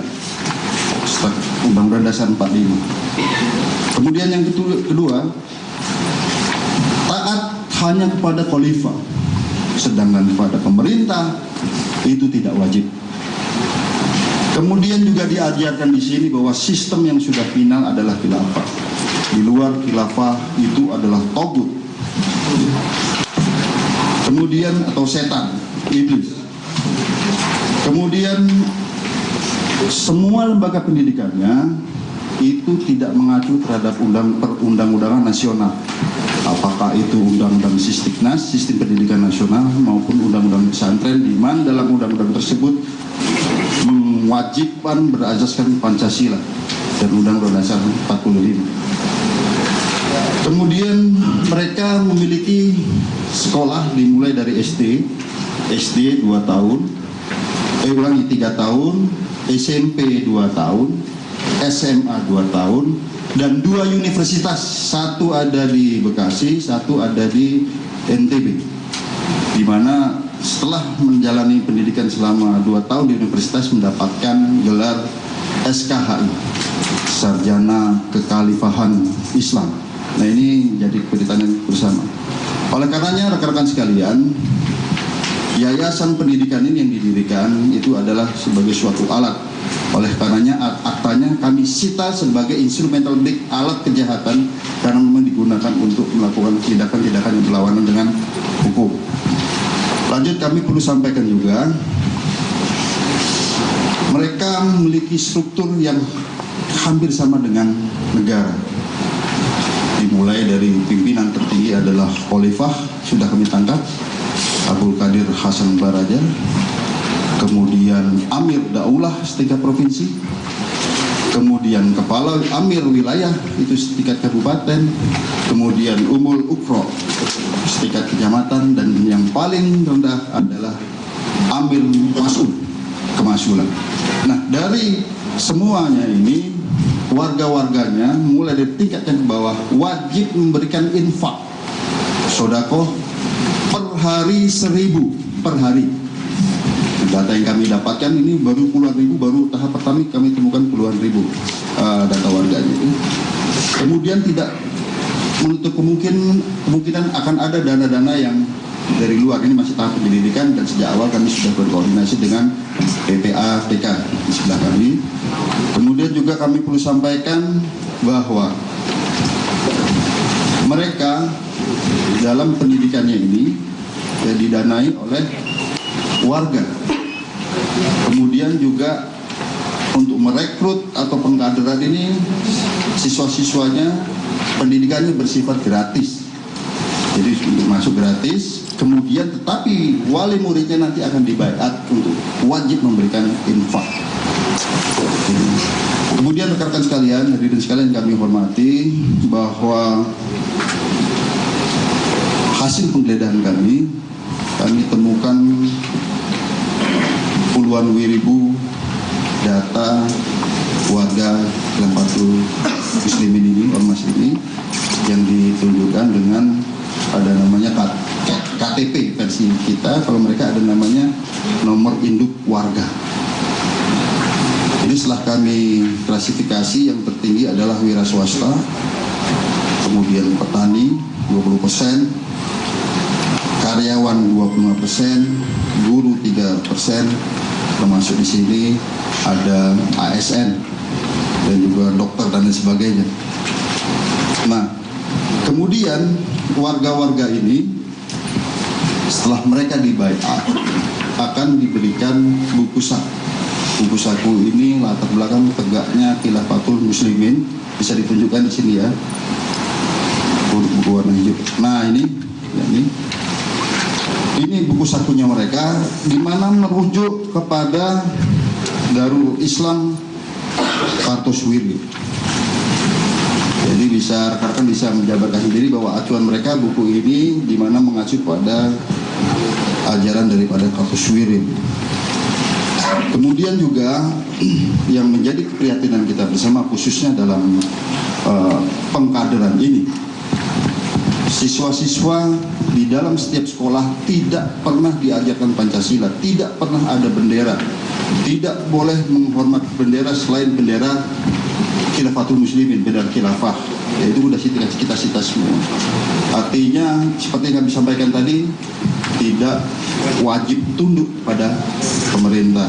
Nah ini menjadi perhatian kita bersama, dan kami di sini juga perlu menyampaikan pada hadirin sekalian bahwa mulai dari pimpinan tertinggi ini Abdul Hasan Baraja ini merupakan ex-napiter.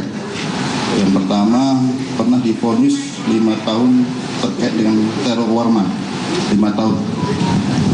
Kemudian pengeboman gereja Malang dan Borobudur divonis 15 tahun. Kemudian setelah kita interogasi lebih mendalam juga ada kaitannya dengan peristiwa Palangsari, merupakan bagian daripada NI di Lampung, dan putra yang bersangkutan itu meninggal di sana. Kemudian juga dari struktur kepengurusan itu banyak diantaranya merupakan ex-napiter. Ini hasil pemeriksaan kami, apakah itu JI, JAD, NII, dan di sini menurut pengakuan yang bersangkutan, justru yang bersangkutan ini posisinya adalah lebih tinggi daripada Abu Bakar Basir dan Abdullah Sultan. Jadi ini yang perlu kami sampaikan. Kami melaksanakan penyidikan secara berkesinambungan, artinya akan mungkin timbul delik-delik baru, perbuatan melawan hukum baru. Yang pertama yang paling dekat adalah kita akan terapkan Undang-Undang Sistem Pendidikan Nasional dan mengacu pada Undang-Undang Pesantren juga. Dan juga pencucian uang kami sudah sejak awal berkoordinasi dengan PPATK maupun tindak pidana yang lain. Saya kira demikian yang kemudian kami sampaikan. Terima kasih. Wabillahi taufiq wal hidayah. Wassalamualaikum warahmatullahi wabarakatuh. Terima kasih Bapak Direktur, rekan-rekan media dan tamu undangan. Penanganan perkara ini tercapai atas sinergitas dari institusi negara terkait dan elemen masyarakat. Untuk itu selanjutnya kami meminta pandangan dari para narasumber yang telah hadir. Yang pertama adalah dari Kementerian Agama Republik Indonesia kepada Bapak Dr. Andes Ahmad Rusdi MPDI selaku Pengembangan Teknologi Pembelajaran Ahli Muda. Kami persilakan.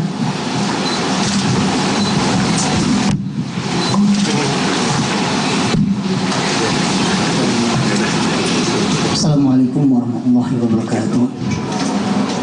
Salam sejahtera untuk kita semua. Bapak Kapolda dan Bapak Pangdam Jaya, anak Kiai baik Sri MUI, NU dan Muhammadiyah, PKTK dan juga Kemendikbud, hadirin muslim berbahagia, perlu kami sampaikan amanah dari Pak Direktur Pendidikan Dini Adab Pesantren. Kami menegaskan bahwasannya pesantren yang didirikan oleh Khilafatul Muslimin dengan nama pokok Islamnya itu hanya klaim pihak ketika mereka menggunakan terminologi pesantren, karena tidak sesuai dengan peraturan perundang-undangan yang berlaku, yakni Undang-Undang Pesantren atau Undang-Undang Nomor 18 Tahun 2016 dan juga PMA Nomor 30 Tahun 2020. Dengan demikian, pokok Islamnya tidak memiliki izin terdaftar. Oleh karena itu, kami harapkan dengan sangat terminologi pondok pesantren tidak digunakan karena memang itu dalam kriteria sebagaimana yang disebut dalam peraturan perundang-undangan. Yang kedua, ada pokok yakni bahwasanya pesantren itu ada asas kebangsaan. Kalau kita buka di undang-undang pesantren di bab 2 ada asas kebangsaan. Dan juga saat pendiriannya itu punya komitmen terhadap Islam rahmatan alamin dan berkomitmen pada NKRI dan Pancasila.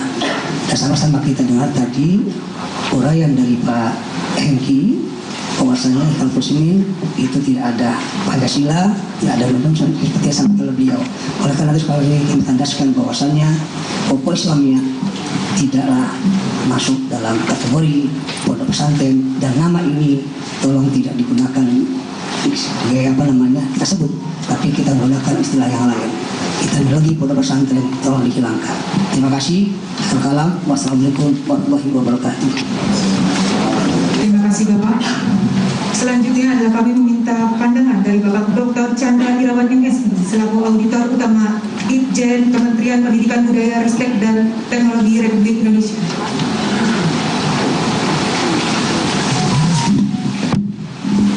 Terima kasih. Bismillahirrahmanirrahim. Assalamualaikum warahmatullahi wabarakatuh.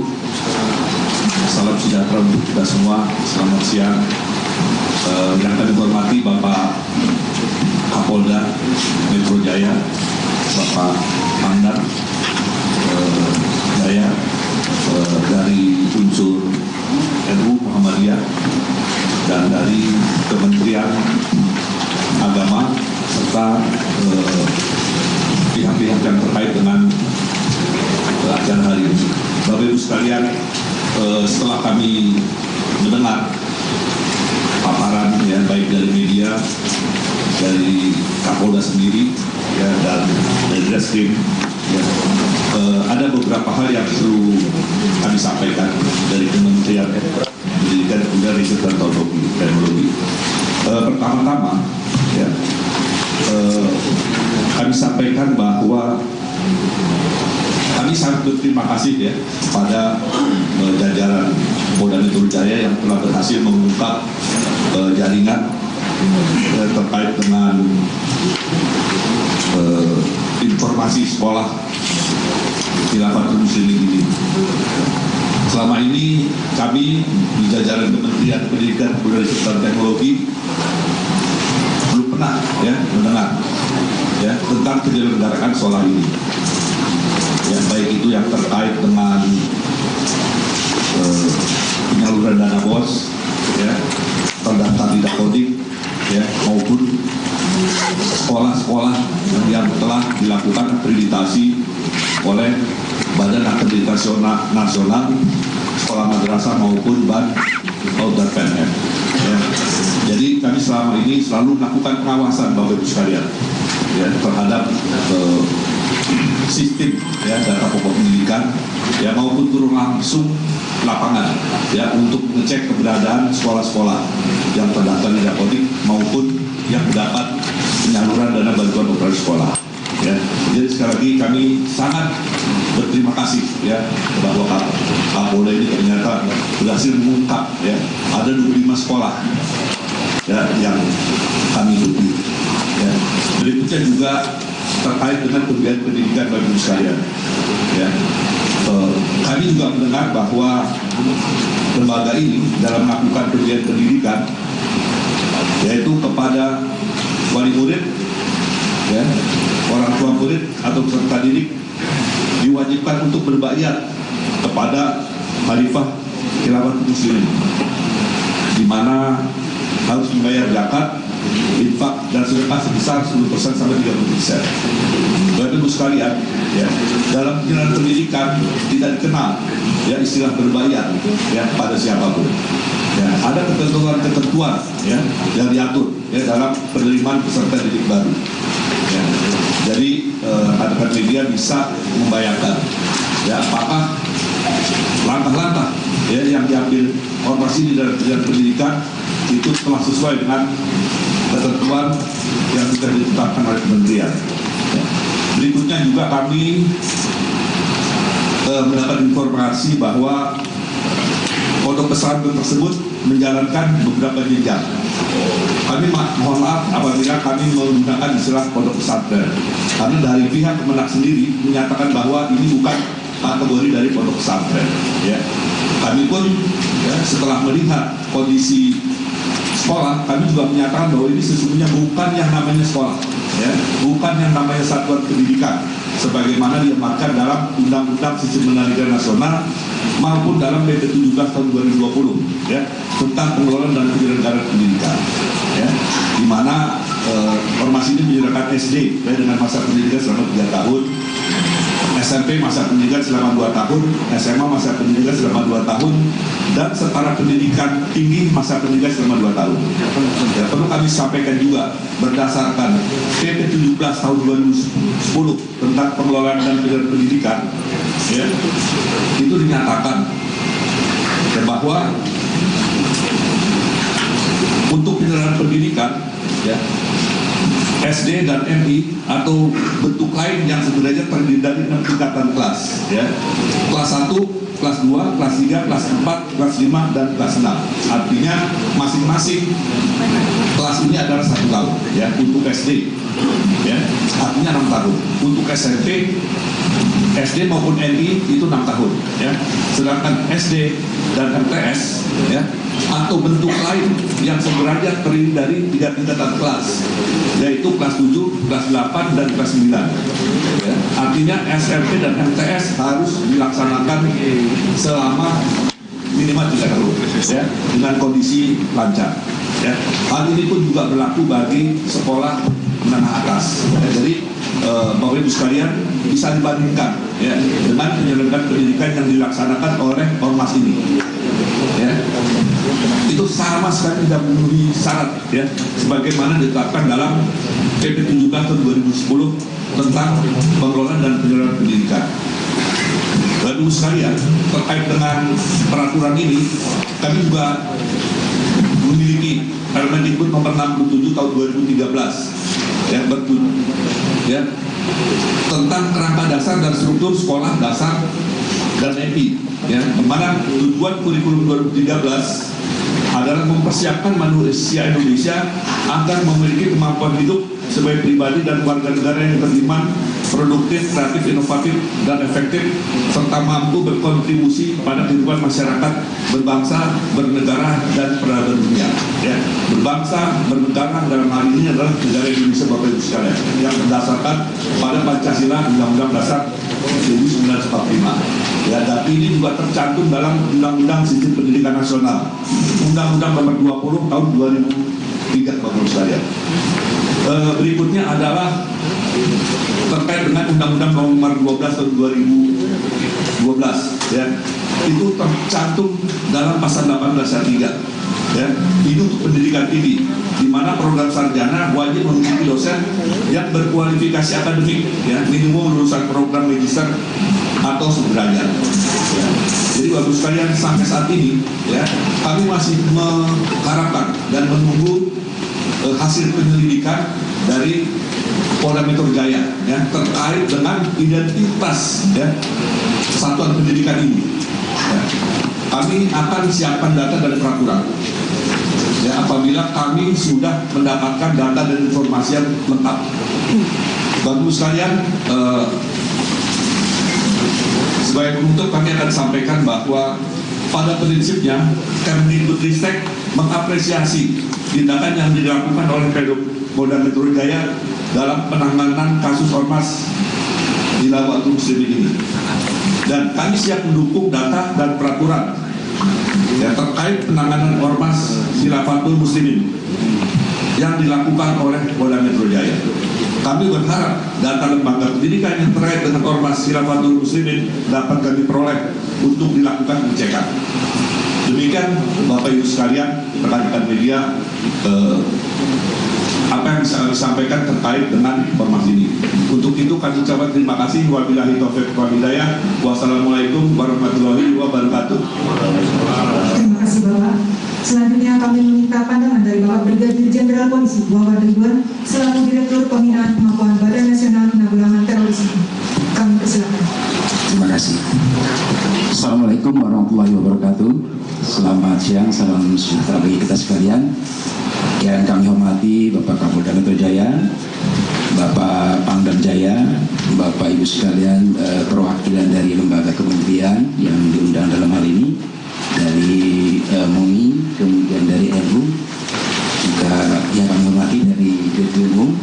Pada kesempatan ini kami dari BNPT dengan adanya penegakan hukum terhadap organisasi Khilafatul Muslimin ini, kami sangat mengapresiasi dan mendukung penuh adanya upaya penegakan hukum terhadap organisasi Khilafatul Muslimin. Kenapa kami mengatakan seperti itu? Karena kita ketahui bersama bahwa pergerakan organisasi ini yang kita ketahui tadi mungkin sudah dijelaskan lebih banyak oleh Pak Direktur Umum. Bayangkan didirikan oleh Abu Bakar Baraja ini dari tahun 97. Kalau kita tarik 97 sampai sekarang itu sudah sekitar 25 tahun. Artinya sudah sekian lama. Bisa kita bayangkan kekuatan yang sudah dibangun. Memang seperti dikatakan oleh Bapak Kapolda bahwa ini bersifat konsisten, orang mungkin tidak sadar pergerakan seperti ini, tapi apabila kita biarkan, ini organisasi sangat berbahaya. Karena terus terang saja bahwa Khilafatul Muslimin ini adalah organisasi yang mengusung ideologi khilafah atau sistem khilafah yang tentu saja bertentangan dengan ideologi bangsa kita, yaitu ideologi Pancasila. Oleh karena itu sekali lagi kami berharap bahwa upaya penegakan hukum ini seyogianya memang dapat dilaksanakan, tidak hanya mungkin di jajaran Polda Metro Jaya, kami juga berharap di seluruh wilayah Indonesia, karena dari data yang kami peroleh bahwa penyebaran ini sudah banyak di wilayah-wilayah lainnya, di mana Khilafatul Muslimin ini adalah yang tadi sudah disampaikan dipimpin oleh Khalifahnya, yaitu Abdul Qadir Hasan Baraja. Ini juga sudah membentuk beberapa umul qura atau wilayah apa kekuasaan yang ada di wilayah-wilayah. Kalau tadi sudah pergerakannya sekian lama dari 25 tahun itu, bisa kita bayangkan berapa kekuatan yang sudah mereka himpun.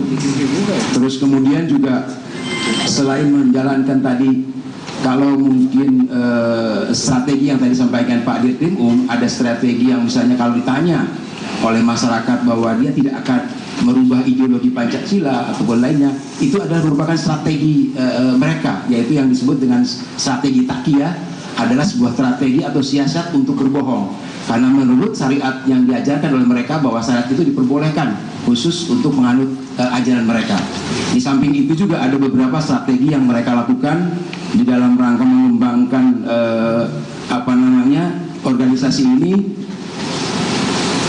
di mana pergerakannya struktur yang tadi disampaikan oleh Pak Direktur Umum, dari mulai Amir Khilafah sampai dengan tingkatan terendah, yaitu setingkat dengan sistem pemerintahan desa, sesuai dengan struktur yang dijalankan oleh negara NII atau dengan NII hampir sama.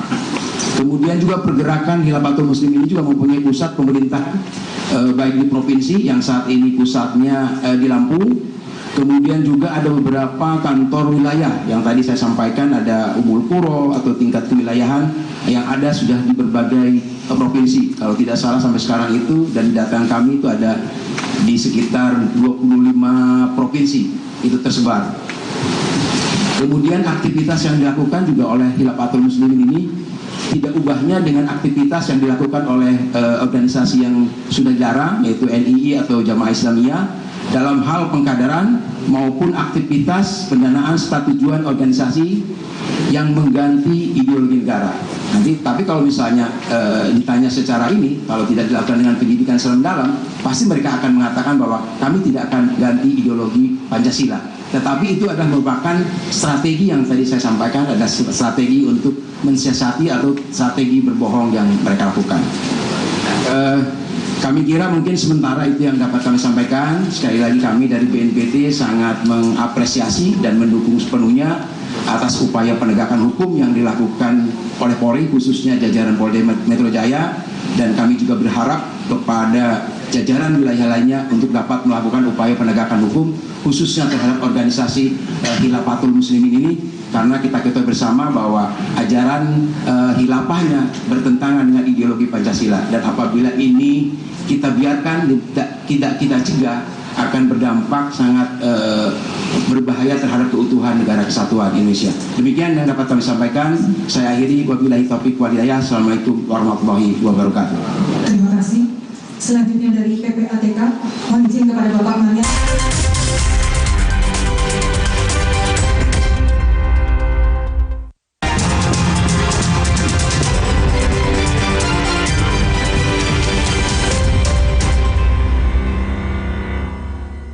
Mulut adalah salah satu jalan masuk kuman ke dalam tubuh. Jaga kesehatan mulut dengan Listerine, Coolmin, Zero, dan baru Fresh Citrus yang menyegarkan. Umur 2 kali sehari untuk kurangi 99,9% kuman. Jaga kesehatan mulut dengan Listerine.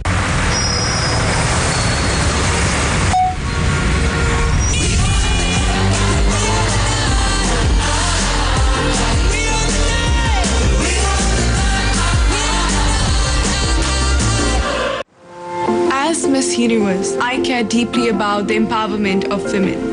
Empowering women helps them to reach their potential and build their self-confidence. As someone who cares about her health, I find health empowering too.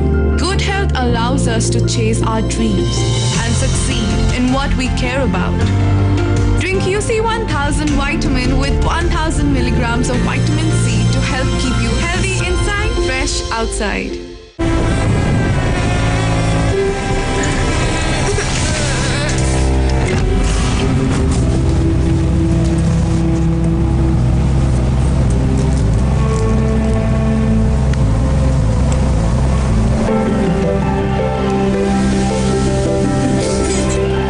Lembutkan hati dengan kebaikan Cadbury Dairy Milk.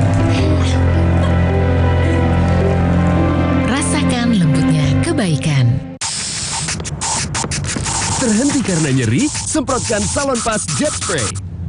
Dengan Japan Cooling Technology, dinginnya bantu redakan rasa nyeri. Salon Pas Jet Spray, let's move.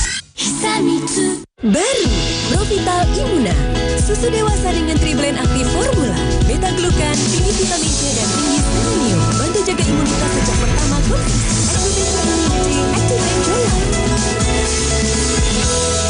Jika kamu minum yang dingin dan terasa ngilu seperti ini,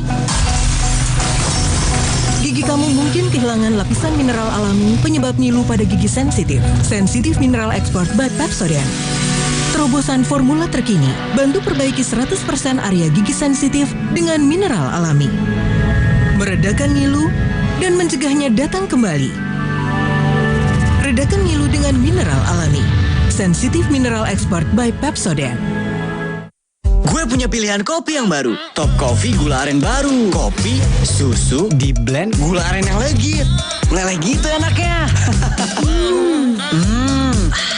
Top Coffee gula aren baru. Serius, kamu harus coba. Dari Wings Food.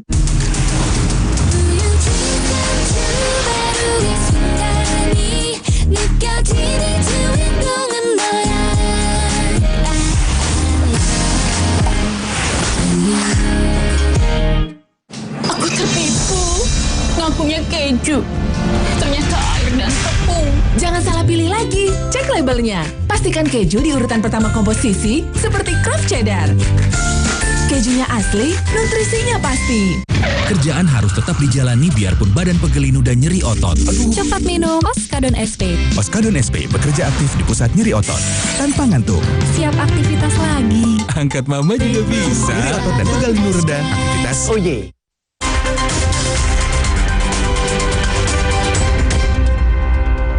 Dengan lebih umum adalah ajaran ahli sunnah wal jamaah. Seandainya masyarakat kita umat Islam benar-benar memahami tentang Islam moderat, Islam yang sebenarnya Islam rahmatan lil alamin, dan dengan ajaran akidah ahli sunnah wal jamaah, saya yakin apapun ajaran dan virus ganasnya virus tersebut tidak akan mungkin akan menimpa umat Islam. Dan yang kedua, perlu kami sampaikan juga, ya, kami mungkin juga mengakomodir umat Islam khususnya DKI, apalagi ini dikatakan bahwa pondok pesantren.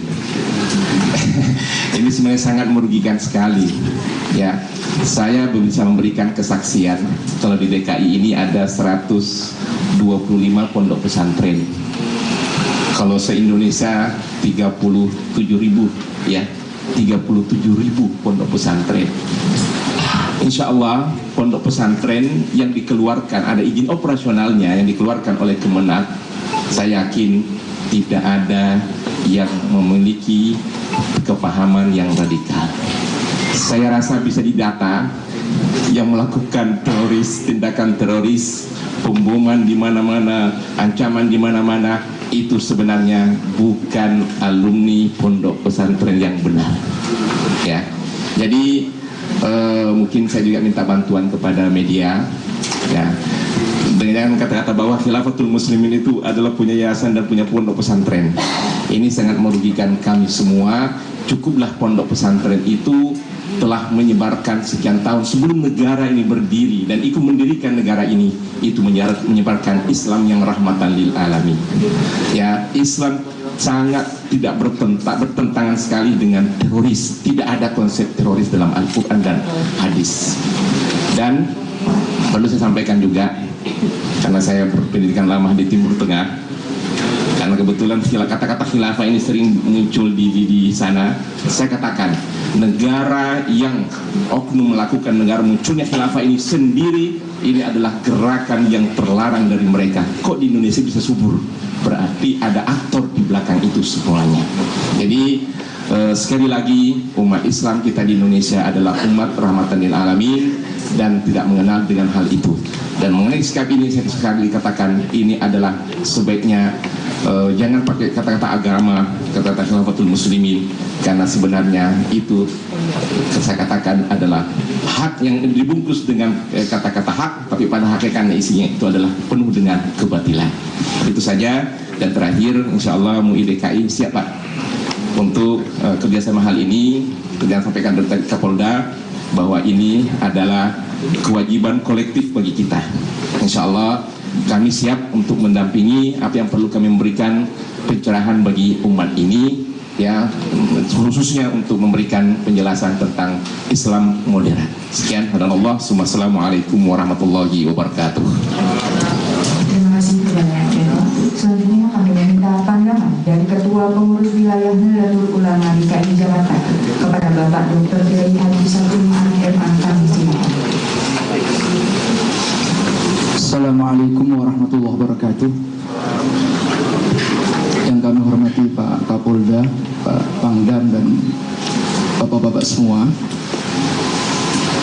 Pertama, saya mengapresiasi kepada Polda Metro terutama atas inisiasi ini yang sangat baik. Mudah-mudahan ini bisa diikuti oleh polda-polda di seluruh Indonesia. Memang satu sistem yang berlawanan dengan. Saudara, demikian tadi keterangan pers yang diberikan oleh Polda Metro Jaya terkait dengan perkembangan dari penyelidikan dan juga penyidikan Khilafatul Muslimin. Beberapa tokoh dari Khilafatul Muslimin sudah ditangkap dan tadi diberikan keterangan terkait dengan beberapa fokus yang dilakukan oleh pihak kepolisian, yakni terkait dengan pelanggaran terhadap Undang-Undang Ormas, di mana Khilafatul Muslimin diketahui telah menyebarkan sejumlah ajaran yang bertentangan dengan ideologi bangsa, yaitu Pancasila. Kemudian juga terkait dengan pendidikan, di mana ada sistem pendidikan yang bertentangan dengan Sisdiknas maupun juga undang-undang pesantren, termasuk juga adalah terkait dengan dugaan ada pencucian uang yang dilakukan oleh Khilafatul Muslimin. Ini tadi saudara keterangan yang diberikan oleh Polda Metro Jaya, dan tentu saja penyelidikan terkait dengan hal ini masih akan terus dilakukan. Demikian breaking news Kompas TV terkait dengan perkembangan terhadap penangkapan kelompok Khilafatul Muslimin. Dan saya Niluh Puspa, saudara, mengucapkan terima kasih atas perhatian Anda. Selamat siang, sampai jumpa.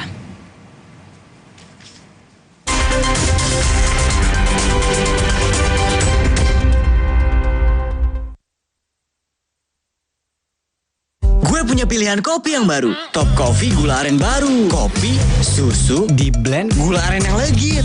Meleleh gitu enaknya. Top Coffee gula aren baru. Serius, kamu harus coba. Dari Wings Food. Mulut adalah salah satu jalan masuk kuman ke dalam tubuh. Jaga kesehatan mulut dengan Listerine, Kulmin, Zero, dan baru Fresh Citrus yang menyegarkan. Kumur 2 kali sehari untuk kurangi 99,9% kuman. Jaga kesehatan mulut dengan Listerine. Saat ku tatap cantik wajahmu, rumit kakimu kau pecah-pecah. Tupapa, oh tupapa, tumit cantik di kakimu. Balula, madu TJ. Iya. Kalau panas dalam, sariawan? Bisa, madu TJ panas dalam. Minum bila perlu. Madu TJ panas dalam. Madu plus herbal dari bahan alam. Bantu redakan panas dalam. Madu TJ panas dalam. Pak, ada kurma. Yakin cari kurma, Bu? Kan bukan Ramadan. Sari kurma Arab, yakin ada di Sari Kurma TJ. Baik diminum kapan aja. Dipanen di Arab, dikemas di Indonesia. Sari Kurma TJ, enak, halal, yakin. Beli sehat semangat goes ya. Amin. Sendi Anda aktif geraknya. Amin. Akan banyak hal baik terjadi saat sendi kita sehat. Amin. Olahraga teratur, bila perlu minum Wellmove. Wellmove halal. Untuk membantu atasi capek, pegal, dan nyeri otot, pakai Hotin Cream. Kalau untuk meredakan nyeri sendi, rematik dan keseleo, nah, itu pakai Hotin DCL baru. Bahan aktif DCL-nya efektif mengobati rematik, lindung, dan nyeri sendi. Hotnya Hotin banget deh. Omehar, minyak ikan pilihan dari laut dalam. Omehar, suplemen omega 3 esensial. Dalam mini kapsul, lebih mudah ditelan. Diproses dengan teknologi modern di Amerika. Bantu pelihara kesehatan tubuh, kini dan nanti. Bos bawel, anak rewel, well, my well. Baru, my well vitamin C plus zinc. Bantu jaga daya tahan tubuh. Well, my well vitamin C plus zinc. Mulut adalah salah satu jalan masuk kuman ke dalam tubuh. Jaga kesehatan mulut dengan Listerine, Kulmin, Zero, dan baru Fresh Citrus yang menyegarkan.